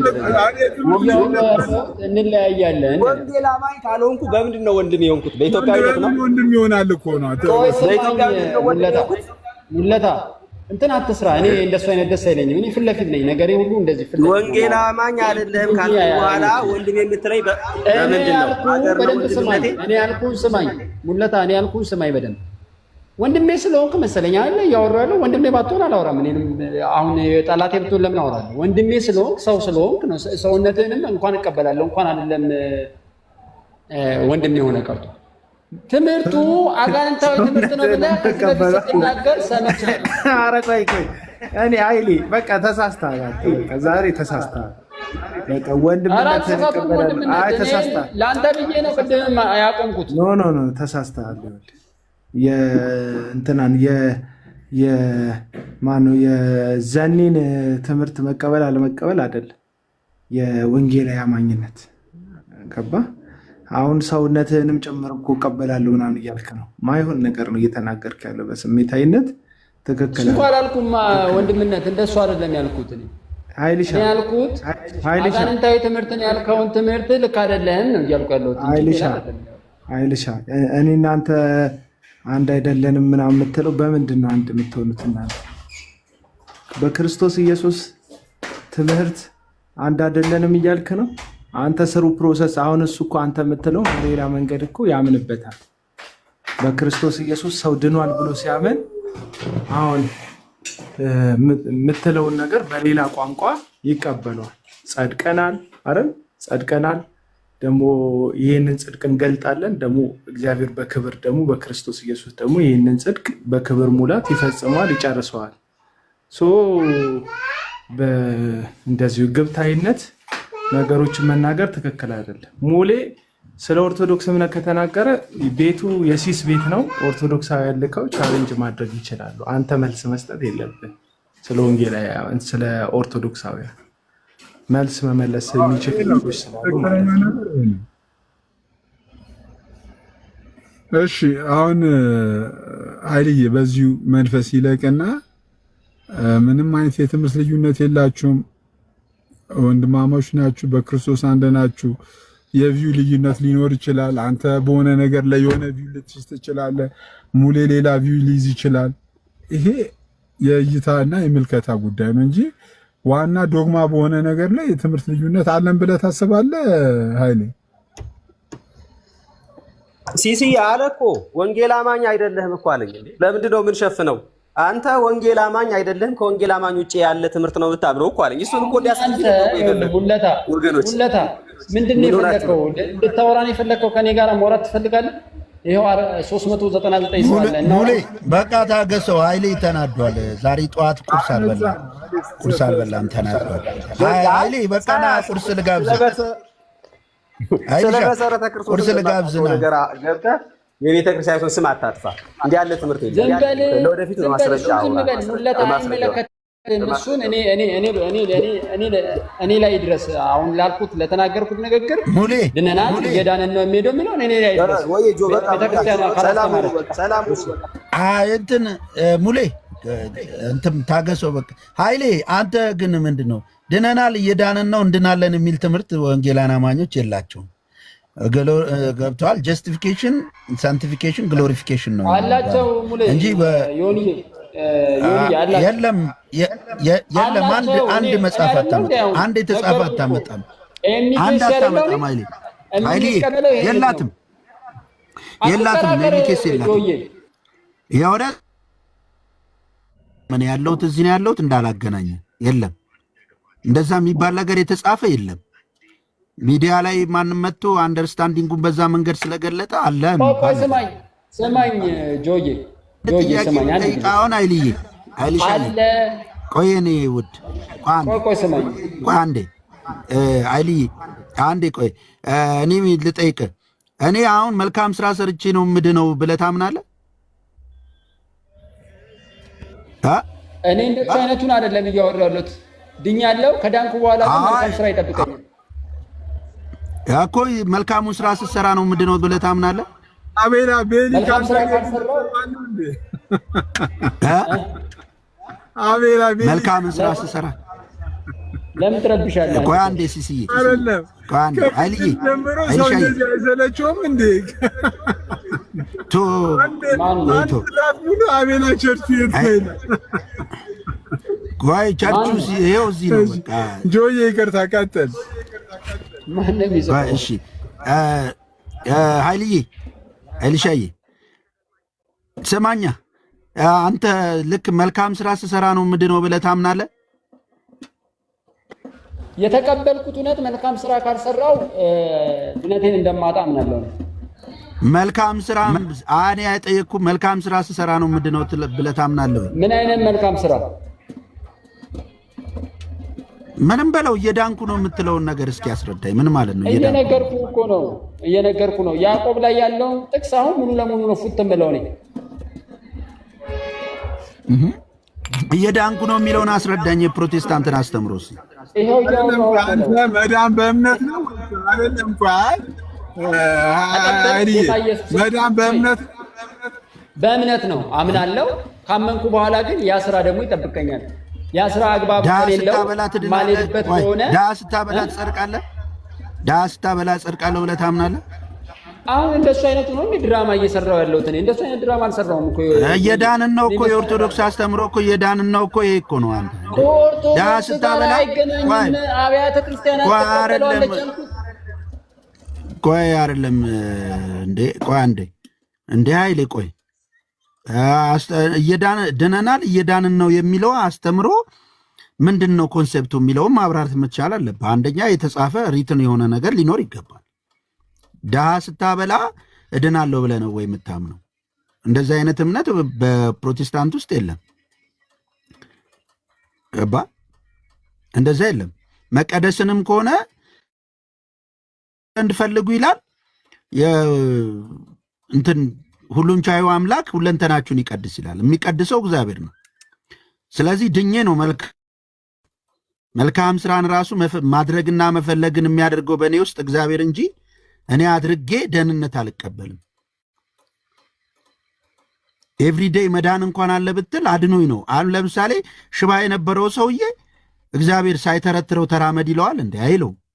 መጀመሪያ ተተርትሮ ነው የሚራመደው። ነገር ግን አንድ የተሳሳተ እየዳንን ነው ሲሉ ወንድሞቻችን የሚሉት ድሃ ስታበላ የሆነ ነገር ስታረግ ጽድቅ ታገኛለህ፣ በረከት ትቀበላለህ ነው የሚባለው። እኛ ጋር ደግሞ እንደዛ አይደለም። ሳንቲፊኬሽን ራሱ እንደዛ አይደለም። ስለዚህ አንቀላቅለው። እንደዚህ አይነት የተጻፈ ትምህርትም የለንም። መሰረተ ክርስቶስም የላትም እንደዛ በማስረዳት ደረጃ ድነት በኃላፊ ጊዜ፣ በአሁን ጊዜ፣ በወደፊት ጊዜ ይታያል የሚለው ማብራሪያ አለው። ምንድን ነው በአሁን ጊዜ? በአሁን ጊዜ እግዚአብሔር ነፍሳችንን የጩፋ ደጋፊዎች ልከውክ ነው እንዴ? ግን ሀሳባችንን ኮንቨርት አደረገን። በጣም የሚደብር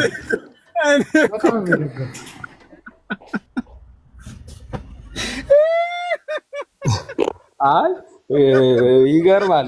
ከተነሳ አይቀር ግን ሲሶ ይሄ በእኛ ዘንድ ያለው ወንጌላውያን አማኞችን ከታች እኮ አይቼዋለሁ እኮ ኃይሌ ከገባ እግዚአብሔር ምስክር ሀሳብ ያስቀይረናል ብዬ ራሱ ረጅም ሰዓት ሳላስገባው እኮ ቆይቻለሁ እኮ። አንድ ቁጥር ሲልክ ውስጥ እኮ ነግሯል። እግዚአብሔር ምስክር ያለ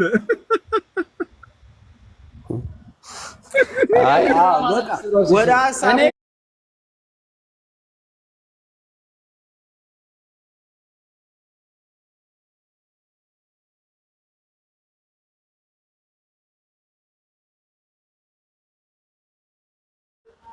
እስኪ ድራማ ትስራ ሲሶ። እንደምቃወም እያወቅ ድራማ ትስራ አይደለም። ታግሰ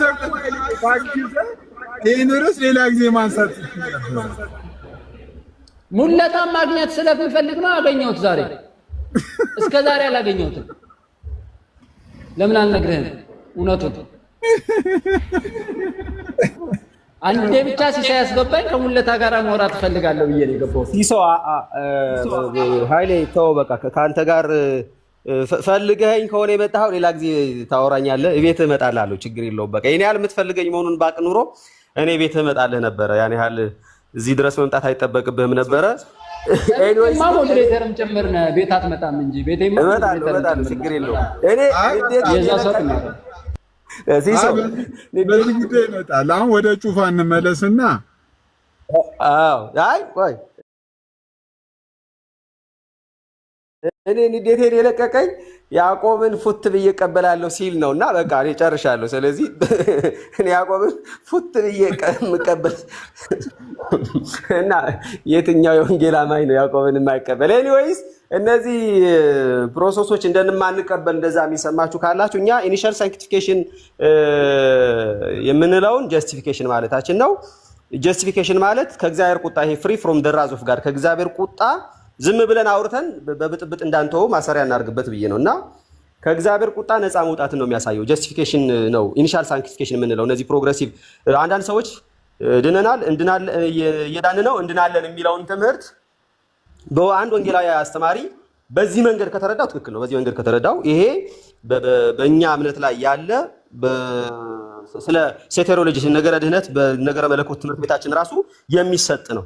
ስለዚህ ኢኒሻል ሳንክቲፊኬሽን ማለት ጀስቲፊኬሽን ማለት ነው። ጀስቲፊኬሽን ማለት ፍሪ ፍሮም ዘ ራዝ ኦፍ ጋድ ከእግዚአብሔር ቁጣ ነፃ መውጣትን የሚያሳይ ነው። መጽደቅን በእግዚአብሔር ፊት ትክክለኛ ተቀባይነትን የተሟላ የጽድቅ ቁመናን መያዝን የሚያሳይ ነው። ስለዚህ ጀስቲፋይ ነን እኛ ብለናል። ስለዚህ በእግዚአብሔር ተቀባይነት ለማግኘት ምንም የምንሰራው ነገር የለንም። በክርስቶስ ኢየሱስ ስራ በአንድ ጊዜ ኢየሱስ በሰራው ነገር በእግዚአብሔር ተቀባይነት አግኝተናል፣ ጸድቀናል። ፕሮግሬሲቭ ሳንክቲፊኬሽን የምንለውን ፍሪ ፍሮም ዘ ፓወር ኦፍ ሲን ብለን የምንለውን ከኃጢአት ኃይል ነፃ የመውጣትን ይሄ ሂደታዊ ቅድስና ኤክስፔሪንሻል ሳንክቲፊኬሽን የምንለውን በሂደት ሰው መቀደስ አለበት የሚል የወንጌል አማኞች ትምህርት አለ። በሂደት መቀደስ አለበት መጽሐፍ ቅዱሳዊ ትምህርት ነው። ስለዚህ ተቀደሱ ይላል። አምላካችሁ ቅዱስ እንደሆነ የጠራችሁ ቅዱስ እንደሆነ እናንተም ቅዱሳን ሁኑ። የስ ስለዚህ ሰው እየተቀደሰ መሄድ አለበት። ግን እየተቀደሰ የሚሄደው የትኛው ነው? አንድ ጊዜ ፈጽሞ የተቀደሰውን በዕብራውያን 10:10 መሰረት በዚህም ፍቃድ የኢየሱስ ክርስቶስ ሥጋ በማቅረብ አንድ ጊዜ ተቀድሰናል እንደሚል።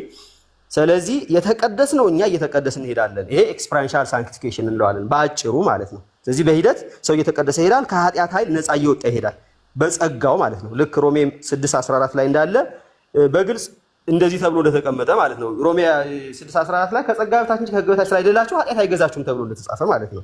ከዛ ፋይናል ሳንክቲፊኬሽን ወይ ደግሞ አልቲሜት ሳንክቲፊኬሽን የምንለው ነገር አለ። እሱ ደግሞ ግሎሪፊኬሽን ማለት ነው። ያ ማለት መክበርን ኦልሬዲ የሚበሰብሰውን የማይበሰብሰው መልበስን የትንሣኤ አካል ማግኘትን ነው የሚያሳየው።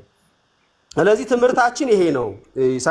ኢኒሻል ሳንክቲፊኬሽን፣ ፕሮግሬሲቭ ሳንክቲፊኬሽን ወይ ደግሞ ኤክስፔሪንሻል ሳንክቲፊኬሽን፣ አልቲሜት ወይም ደግሞ ፋይናል ሳንክቲፊኬሽን ብለን ስንል በዚህ መንገድ ነው እንጂ በየመንገዱ ድህነትን እያጸናህ ትሄዳለህ፣ ስራ እየሰራህ ድህነትን እየፈጸምክ ትሄዳለህ። ሙሉ የሆነ ድህነት አልተቀበልክም።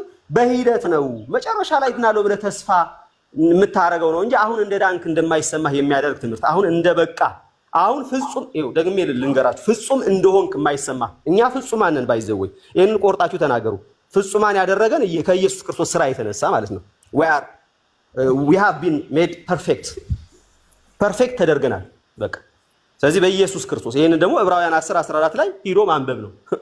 ፍጹማን ተደርገናል። ስለዚህ ፍጹም እንዳልሆንክ ገና የሚቀርህ ነገር እንዳለ በድህነት ላይ የሆነ የሚቀር ነገር አለ። በጽድቅህ ላይ የሆነ የሚቀር ነገር እንዳለ፣ በቅድስና ላይ የሆነ የሚቀር ነገር እንዳለ እና አንተ እንደምታክልበት እንደምትጨምርበት በእግዚአብሔር ፊት ተቀባይነት ለማግኘት አንተ አንዳች ነገር እንደምትጨምርበት እያሰብክ ከሄድ ይሄ ክርስትና አይደለም። ይሄ መጽሐፍ ቅዱሳዊ ትምህርት አይደለም። ይሄ አዲስ ኪዳን ትምህርት አይደለም። ስለዚህ በቅድስናችን በጽድቃችን በክርስቶስ በተደረገው ፍጹምነታችን ፍጹማን መሆናችንን በዚህ ጉዳይ ላይ የምንጨምረው ነገር የለም።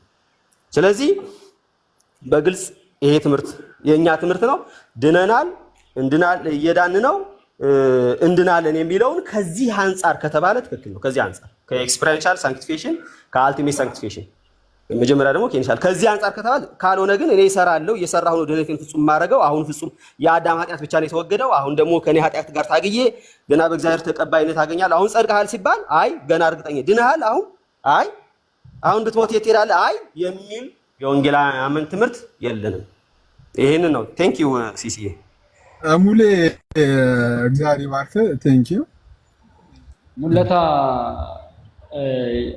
እኔ አሁን ድናል ብለህ ብትጠይቀኝ አልዳንኩም ነው መልስ የሚመስለው አይደለም። ሌላ ታርጎና ሙለታውን የተናገረው ላይ አንተ ትክክል አይደለም የምትለው ትምህርት አለ። አሁን ተናገረና መጨረሻ ላይ ግን የተናገረውን ነው የጠየቁት ስላለ ነው የጠየቁት። አንዳንዶች ላለመስማማት ከሆነ ሙለታ ከተናገረው እኔም ሌላ ቃል አውጥቼ እንትን ልል እችላለሁ። አጠቃላይ የነገረ ድነት ትምህርቱን ያስቀመጠውን የሙለታን የነገረ ድነት ትምህርት የቤተክርስቲያኑ የነገረ ድነት ትምህርት ነው፣ የመጽሐፍ ቅዱስ ነው። ይሄንን ትምህርት አንተ ትቀበላለህ አትቀበልም? አሁን ያወራውንማ በደንብ ነው የምቀበለው። አሁን ያወራው ለምን እንደማልቀበለው ዝም ብለህ ልትጣላ ይፈልገህ ነው እንጂ ትምህርት ይሄ ነው። በቃ ይሄ ነው ትምህርት።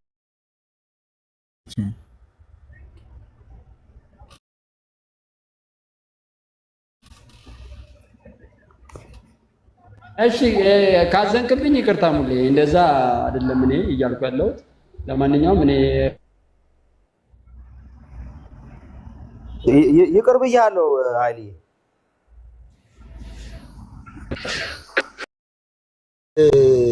ከታች ቤሊ ወንድማችን አረረፍ አንተ እንዴ ሰው እንድጠራው እኮ ነው እሱ ፍላጎቱ። ኢግኖር ስታረግ ሪኩዌስት ካረገኩ በእናትህ አላስገባሁት እኮ ኃይሌንም ራሱ እኮ ማስገባቴ እኮ ስህተት እኮ ነው። ቤሊ ራሱ እኮ ሪኩዌስት ከላከው ቆየኩ። አረጋው ስሙ እንዲጠራ ነው የሚፈልገው። አንዳንድ ሰዎች እኮ ኢግኖር እኮ እንታረጋቸው እነዚህ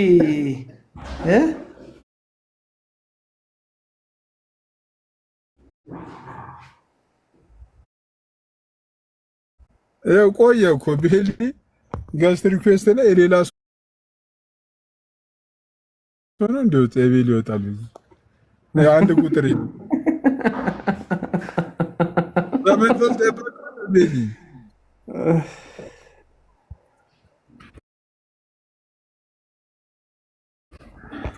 እኔ በቪዲዮ እሱ በቪዲዮ መግባት ከቻለ ፊቱን አሳይቶ በቪዲዮ መግባት ከቻለ እኔ ቸርች ሄጄ ከፓስተሪ ጋር አገናኘዋለሁ። ላይ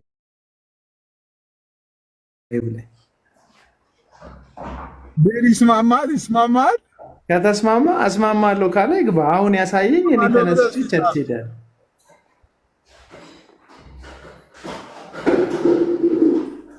በቪዲዮ ግን መውጣት አለበት። ይህም ብሎ ተደብቆ ማንቋረር አይደለም። እኔ የተደበቁ ሰዎች አልሰማም።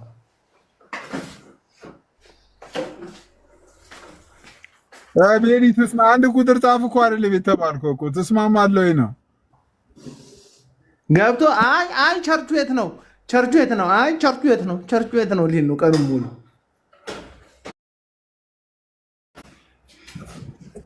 ኤኒዌይ ስቲል እዩ ጩፋ እንደ ወንጌል አማኝ እስማማለሁ ብሏል። አስገባው ቪዲዮ እስማማለሁ ብሏል። እንትን አስገባው። ቤሊን አላወቀውም። አሁን እንደገባ እንትን ነው የሚለው ቸርቹ ይስማማል። ቪዲዮን ይክፈት ወይ ቤሊ። አቤል የት ቸርች ነህ? ክርስቲያን እየተጠረጠርክ ስለሆነ እስቲ ዝም በል በእናትህ። ኃይሌ ተወው እስቲ። አይ ግንኙነት አለ ከጀርባ ከሌላ ሰው ቤተ እምነት ጋር ግንኙነት አለ። በቃ አስወጣ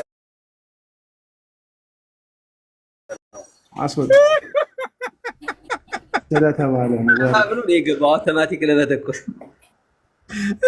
እኔም ብሎ የእናንተ ደግሞ ወንጌል በውሸት የሰውን ስም ማጥፋት ነው እንዴ? እናንተ አገልግሎት ማስረጃ አለ እንደዛ የምትልበት? አሁን በጣም ነው የምትገርሙት እኮ ነው። በእናትህ የኪራይ አፍ ተከራይተውት እኮ ነው የሚያወራው። እንደዛ ሳይሆን ያው እንትን ፎቶውን ማነው ፊቱን አሳይተህ ቸርቹን ብትጠይቀው ጥሩ ነበረ። አንተ ማስረጃ ሳይኖር አንተ እኔ ነግሬዋለሁ። ፊቱን ያሳየኝ የሮጬ ቸርች ሄጄ ከፓስተሪ ጋር በቪዲዮ ያሳየዋል። እኔ የምልህ የአቤል ደንበላሽን ዜና ሰምተህ እኮ አለ ሰዎች አገልጋዮች ያስቀጥል ነበረ ደብዳቤ ጽፎ ፓስተር ጌቱ እንትን አውጥቷል። ምንድነው ቃለመጠይቁ ላይ ተናግሯል። በህግ እናስጠይቃለን ብሏል። ፔንቴኮስታል ህብረትን ፔንቴኮስታል ላይ የተሰበሰቡት እነ ጆይ ጭሮ እነ እዩ ጩፋ ሌሎች ደግሞ እነዚህ አሁን ቲክቶክ ላይ ምናምን የምታገኛቸው ንቃ ሌሎች እህቶች ወንድሞች የሚያጋልጧቸው ነብይ ነው የሚሉታል እነሱ ብቻ ናቸው ያሉት። አንድም የፔንቴኮስታል ቤተክርስቲያናት የሉም። ፔንቴኮስታል እንግዲህ ገነት ቤተክርስቲያን፣ ሙሉ ወንጌል ቤተክርስቲያን እነዚህ ናቸው ይታወቃሉ። በወንጌላን አማኞች ውስጥ እነሱ የሉበትም። ገባ ሳሪያ ምን ያደርጋል? ካውንስሉ ያገዳቸውን ሰዎች ደብዳቤ ጽፎ እንደ ፍቃድ ይሰጥ ነበር። ፍቃድ ሰጪው አካል ካውንስሉ ነው በሕግ የታወቀው። ህብረት ደግሞ በካውንስሉ ፍቃድ ያላቸው ሰዎች የተሰበሰቡበት ህብረት እንጂ ፍቃድ ሰጪ አይደለም ብሎ መግለጫ አውጥቷል ካውንስሉ። እንደገና ማንን ይከሳል? ፔንቴኮስታል ህብረት ራሱ እንደገና በእኔ ደግሞ ይላል በእኛ ስም በደብዳቤ እነ ሚራክል ተካ የሚባሉት ደረሰ ላቀው የሚባሉት እንትን አድርገውብኛል በሕግ አስጠይቃለሁ እያለ እየተካሰሰ ነው። የፔንቴኮስታል ህብረት ማለት ነው። አሁን የፔንቴኮስታል ህብረት በአንድ ሰው ነበር የሚመራው። ይሄ ሽማግሌው ሐሰተኛ ነብይ የለም በዚህ ዘመን አተሾቱ ወርቄ ፓስተር ምን ያለው መሰለ? ጆይ ጭሮን ተንብይልኝ ሚራክል ቤት አሰጠን የእግዚአብሔር ሰው ምናምን ያለው ማለት ነው። ካውንስሉ ሲሰርዘው ጆይ ጭሮን ያኔ እሱ ሰውዬ ብቻውን ነበር። አሁን እዩ ጩፋን በዚህም በዛም ደጋግፈው ሊያነሱት ይገባቸዋል። በዚህም በዛም ደጋግፈው ገባ እንጂ ካውንስሉ ላይ እኛ ራሱ ገና ጥያቄ ያለን አሁን የምናነሳው ጥያቄ። ምክንያቱም የኢትዮጵያ ወንጌላውያን አማኞች አብያተ ክርስቲያናት ህብረት ካውንስል በዚያን ያክል ደረጃ የተሳደበ ስነ ምግባር የሌለው ትክክለኛ ትምህርት የሌለው ገና ያልታረመ ሰው ቦርድ አባል አድርጎ ሊቀበለው የሚችልበት ምክንያት አይኖረውም። ከተቀበለን ጠይቀዋለን፣ ግን እስካሁን አልተቀበለም። ጥያቄ ነው ያቀረበው። የፔንቴኮስታል ህብረቱ ጥያቄ ነው የሚያቀርበው እሱ እንዲሳተፍ ማለት ነው። ለምንድን ነው ይሄ? ስም ማደስ ይባላል፣ ታድሶ ይባላል። ብዙ ለምኗል፣ ብዙ ይቅርታ ጠይቋል፣ ብዙ ተንፈራፍሯል። አይጠይቅም ይቅርታ እኔ አልጠይቅም ሲል የነበረ ሰው ይሄ አይታችኋል። ሁለት ሰዎች በግራና በቀኝ አስቀምጦ ነው ይቅርታ የጠየቀው። በሚዲያ የተሳደብከውን በሚዲያ ጠይቅ ተብሎ ቢሮ ሄዶ እግር ላይ ወድቆ ለምኖ ኖ በሚዲያ ተብሎ ነው። ኢቭን በወንጀል ሁሉ ምናምን በብዙ ነገር ማጣራት ሁሉ እንትን ይባል በሽምግልና በብዙ መንገድ ውስጥ በብዙ ነገሮችን አስተካክሎ ነው የመጣው። ውጪ ወጥቶ ነበር ቸርች ልከፍት ነው ብሎ ማለት ሊከፍት አይደለም ሄደው ግን። ስለዚህ አሁን ካውንስሉን የጠየቀው አብያተ ክርስቲያናት ምንድነው ይሄ ፔንቴኮስታሉ ነው። እሱ ደግሞ ገና ጥያቄ አለበት። እሱ ራሱ ደብዳቤ እየሰጠ የታገዱት ሰዎች እንዲሰሩ ያደረገበት መጠየቅ አለበት እና ከእውነት የራቀ ነው ማለት ነው ዜናው። እውነትም ቢሆን ምንም ይሄ እግዚአብሔር ነው የሾመው ምናምን የሚሉ ሰዎች አንዳንድ ሰዎች አሉ፣ ያስቁኛል። እርስ በርሳቸው እየተሿሿሙ እኮ ካውንስሉ ለምሳሌ የእውነት እዩ ጩፋን እንደ ሶሪ ጋይስ አዜ ቦርድ ሜምበር ቢከበር ሁላችንም ካውንስሉ ላይ የሆነ ተጽዕኖ በምንችለው አቅም ይሄ ነገር ትክክል እንዳልሆነ እየሰሩ ያሉት ነገር ትክክል እንዳልሆነ ልነግራቸው ይገባል። ኢንኬዝ እንኳን ቢያደርጉት ኢንኬዝ